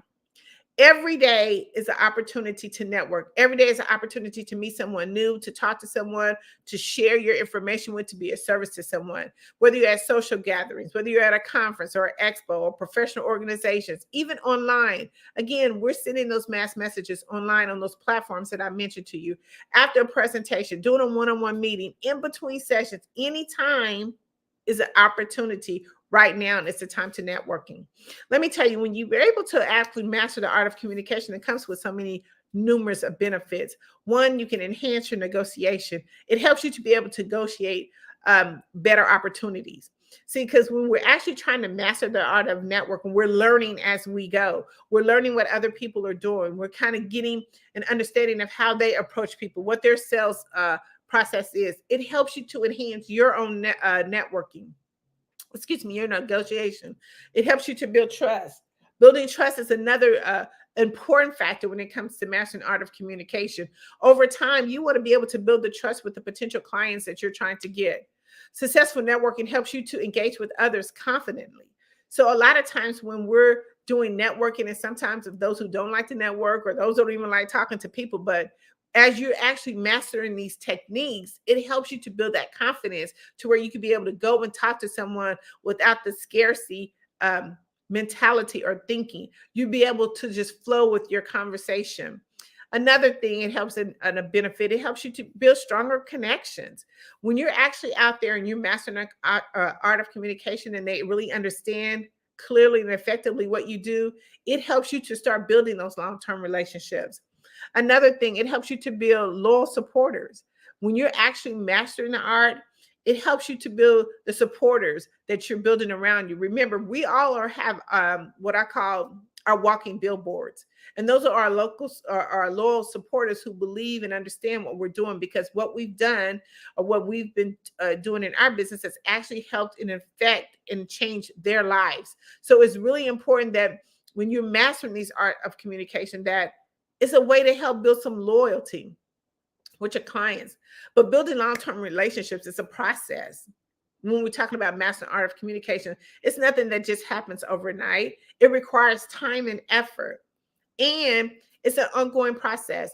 Just think, when you meet someone for the very first time, if you're trying to meet a new individual, maybe if you're dating someone, remember, when you meet that person for the very first time, it's not the next day, look, it's marriage and hunky-dory. No, you have to build that process over a long time. It's ongoing. You really have to make it a part of your daily routine. Even after you achieve your goal, it's still not done. You still have to continue to build those relationships and nurture your relationship that you have built. Just a couple of other benefits when you master the art of communication. It helps you increase your visibility. It helps you to be more recognizable. It increases your chance of being considered for different opportunities. I always say, a lot of times, even in my business, in Tapped In magazine, I'm being talked about and I'm not even in the room, because I went through the process of making sure that I effectively and clearly my prospects or my target audience know exactly what it is that I do and how I can help them. Collaboration is another way. It leads you to different partnerships and joint ventures. It helps you to expand new avenues that, again, like I said, I'm talked about, Tapped In magazine has talked about, and I'm not even in the room. You want your business to be talked about, and when you're not even in the room. It gives you access to resources. When we are actually mastering the art of communication and we're going and we're effectively putting this into motion, we now start getting access to different resources, things that we didn't know about, training programs, even software, things that we didn't know about that could help our business. It also builds brand awareness.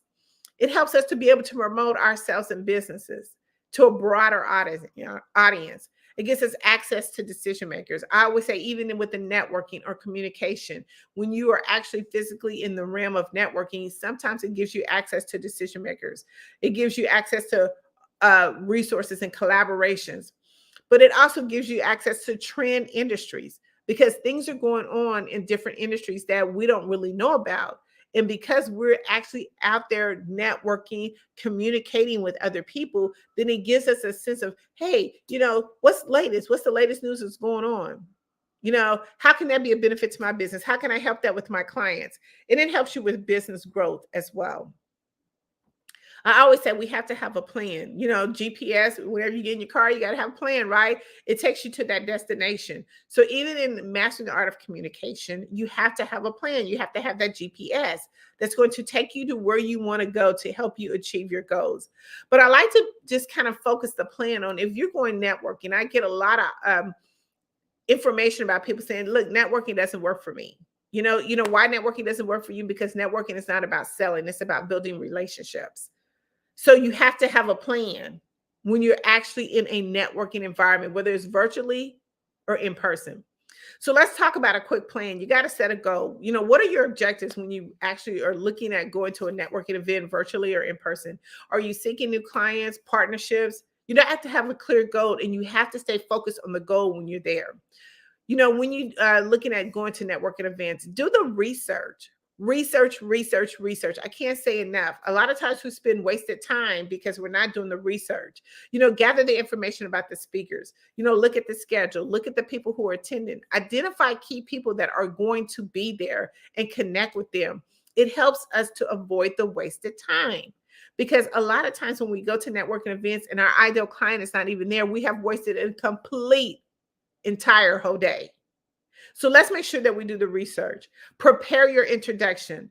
Instead of focusing on selling, prepare, what you're going to say to make an impression. We always are thinking the first thing is selling. But how do I make an impression? How do I make this prospect remember who I am? And we want to make sure that they understand who we are and what we do and what we can bring to the table. So make sure it's adaptable for different audience. Don't always use the same introduction. Use something different. Remember the audience, remember the group, remember the event that you're going to, whether it's virtual, in person. Remember who the audience is because you would have done the research. Make sure that you have the essential tools. I have been to networking events where people have asked to use my charger because they actually can't go to the event and do what they need. Look, I get so passionate about this. So listen, I want to say this, and most importantly, go to tappedinmagazine.org for more information on how you can master the art of communication and how we can help you to expand your network and broaden your audience. Well, that was just great, phenomenal information, Dr. Price, and thank you so much for sharing. However, there's some information that you're holding back from the people. I am. Let me tell you real quick. I got the evidence. And Tattoo Magazine has the opportunity to go to the Super Bowl. And we are so super excited. The hub, right in the hub of hundreds of news media outlets. Hello, Dr. Tandra Price here. I have a major announcement I'd like to share with you. Tapped In Magazine has just been selected as the official PR agent representing Onstage Plus TV network at the Super Bowl 2024. It's going to be happening in Las Vegas, Nevada on February the 4th through the 11th. This is huge. This is like having network extravaganza. We are going to be right in the huddle of hundreds of news media outlets. We're going to be invited to VIP networking events, galas. We're even going to be doing some interviewing on the red carpet. But wait, here's the kicker. We're not going alone. You're invited too. You might be saying, how can I be a part of the Super Bowl Media Week? Here's the game plan. Tapped In Magazine is putting together an exclusive publication. We're going to have hundreds and hundreds of printed copies on hand for distribution. We're going to be putting your information right in the hands of hundreds of news media outlets. Not to mention that you're going to be seen by thousands and thousands of people because you're going to be on the Onstage Plus TV network. This is your opportunity to expand your audience, your network. It's your chance to get the ultimate experience. This is like having oh no, wait a minute. I think we just made a touchdown. Go to tappedinmagazine.org right now to secure your spot. We can only feature a limited number of people. This is your chance. 2024, let's score big. It's time to make new connections, elevate your business, expand your horizon with your business. It's time for, you know what, to catch the wave, the Super Bowl wave. You don't want to miss it. Join us at Super Bowl 2024 in Las Vegas, Nevada. We'll see you there.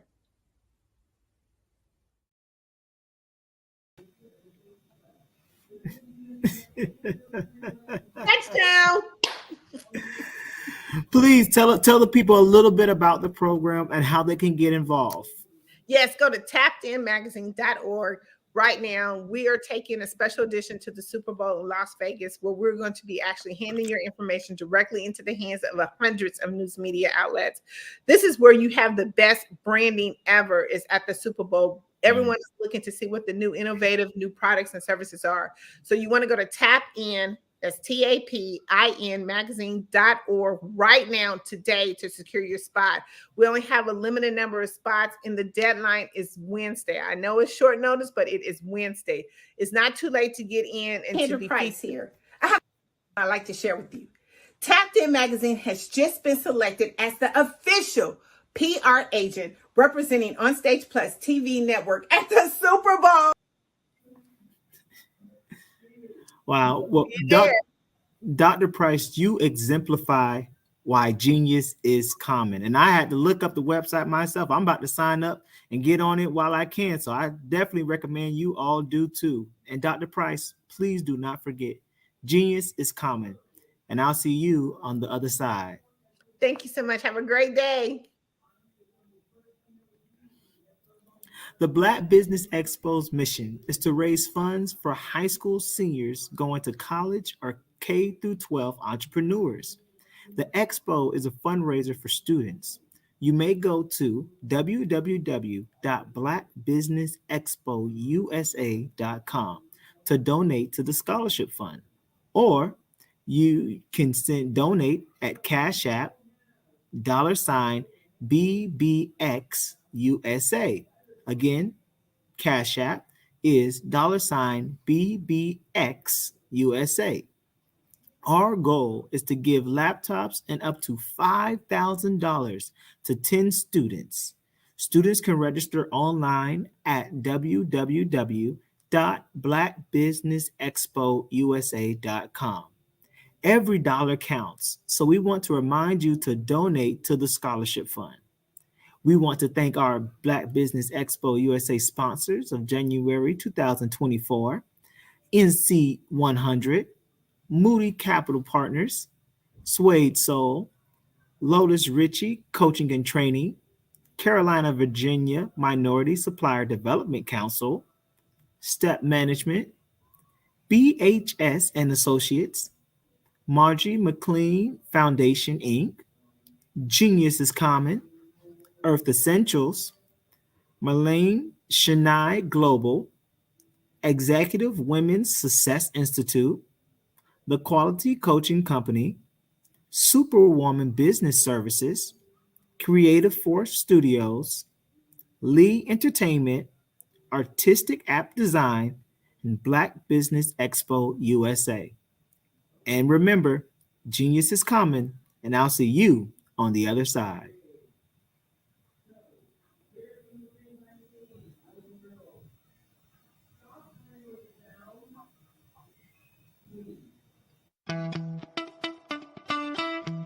How many times have you been asked to help someone you didn't even know, a student, a business entrepreneur, or did you ever even ask, where did they end up?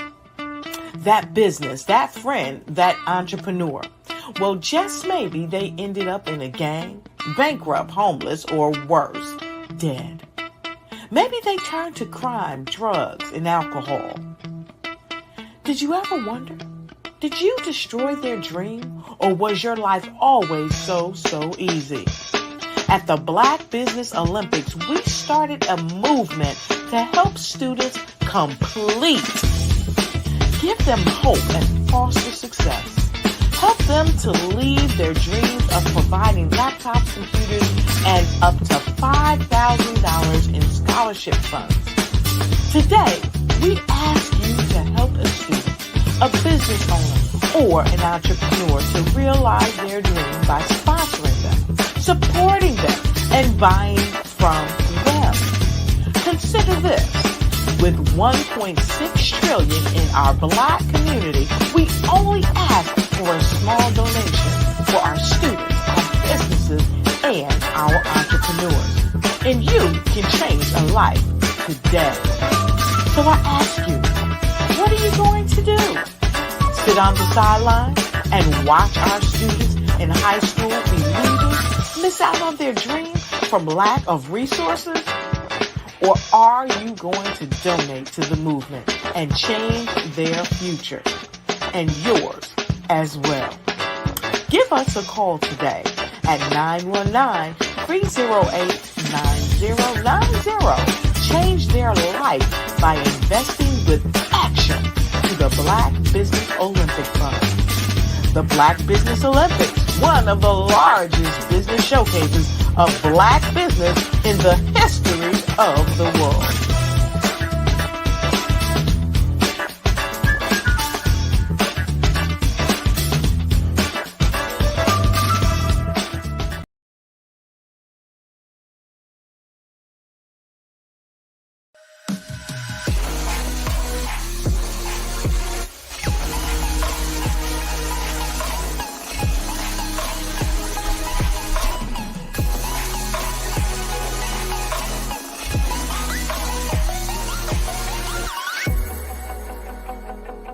Artist to me is a creative expression of something from nothing.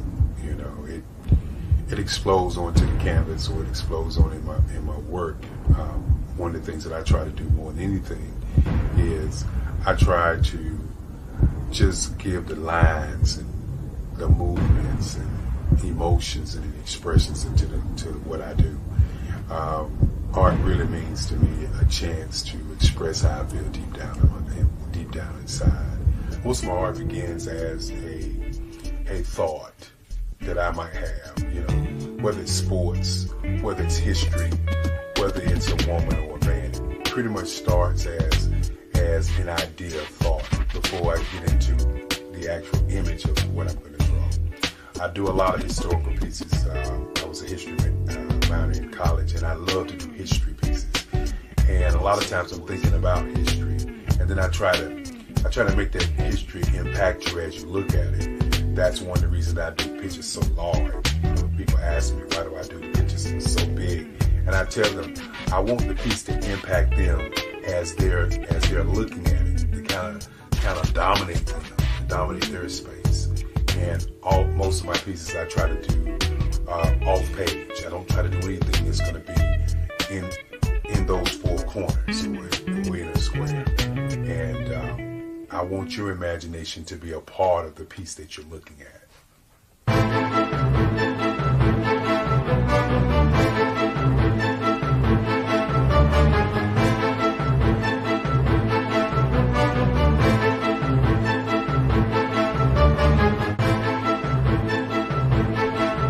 The way I feel when I'm drawing, when I'm creating something, is I feel free. I feel like there's an anticipation of something that's going to come. I try not to draw first. I try to draw second. And what I mean by that is I try to allow myself to kind of get into the piece and just relax. Sometimes I miss time. I'll draw 2-3 hours, sometimes 4 hours. And while I'm drawing, it's just a free. I just feel free. I mean, I feel like time stands still.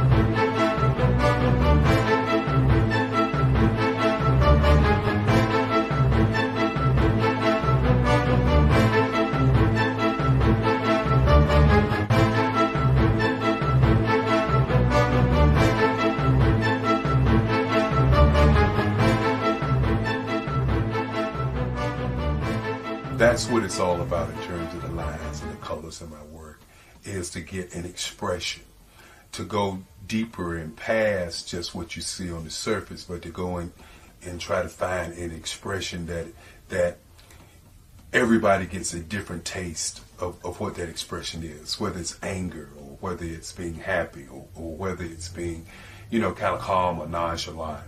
That expression that people take away from the piece is the most important part of what I do as an artist. Bold is the size of my pieces, where I try to do the piece larger than life, to kind of push forward toward you. That's what the boldness is all about. It's not so much about the lines, it's about the size.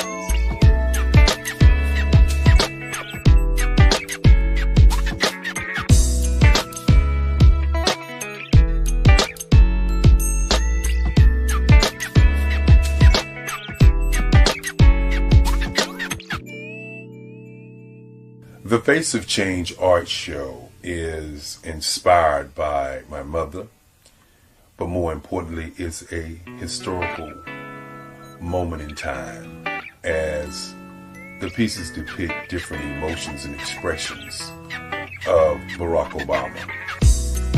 The 44th president is indicative of the 44 pieces of art that I have done in this particular collection. When you begin to think about expressions and portraits, this is a portrait gallery of expressions of what transpired as Barack Obama ran for office. Some of the pictures are abstract and some are expressionistic.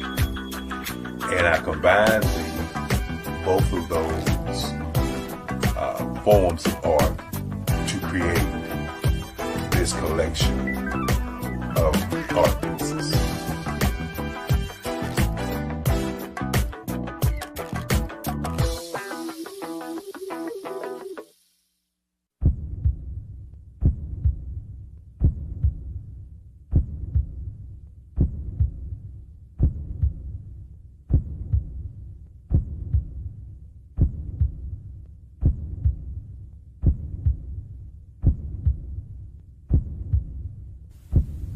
Overcomer, brilliant,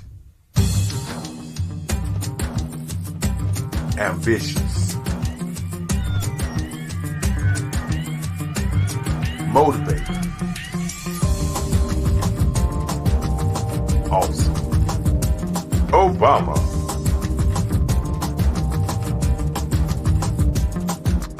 I'd like you to imagine with me, if you will, opening an app where you can collaborate with like-minded individuals from around the world, get inspiration and in-app tools to launch and grow your business, as well as share your knowledge and earn compensation, all in one app.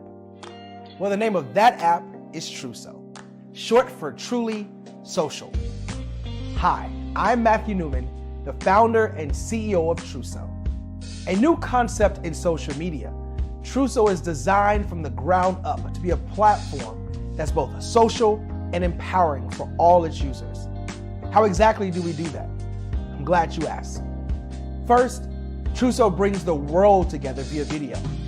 Psychologists assert that video provides a significantly more effective connection than audio only.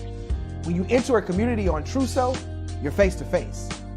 Second, on Truso, you don't have to have 1 million followers to monetize. Our business model allows all hosts and moderators to monetize, no matter the size of your following, by 1, producing fee-based content, and 2, inviting others to join the platform as subscribers. Even more, Truso has an in-app resource library with over 100 free resources, forms, and documents to help you build your brand and grow your business. Third, Truso is inclusive. The deaf and hard of hearing communities make up 360 million people worldwide. Unlike audio-only apps, Truso embraces this community, providing a networking platform that allows them to participate via video and closed captioning. We even have a deaf and hard of hearing foundation in the works as well. Fourth, Truso is both social and safe. We refer to Truso as a virtual extension of the beauty shop, barbershop, and brainchild of the community. A place where there's laughter, along with wisdom, growth-oriented conversation, and genuine connections in a safe space. Trousseau even has proprietary security to ensure we maintain a safe environment for everyone. Where are we at now? Trousseau is live, y'all. We've launched in beta and we're acquiring users daily. We have an incredible development and marketing team, plus amazing celebrity influencers at the table, helping us spread the word around the globe, beginning within the African diaspora and beyond by creating a safe space for growth, connection, and collaboration. We're truly excited about Trousseau. We've created something special for which there is a global market. And we invite you to embark on this journey with us as a shareholder. The future for Trousseau is truly bright. Join us and let's go there together.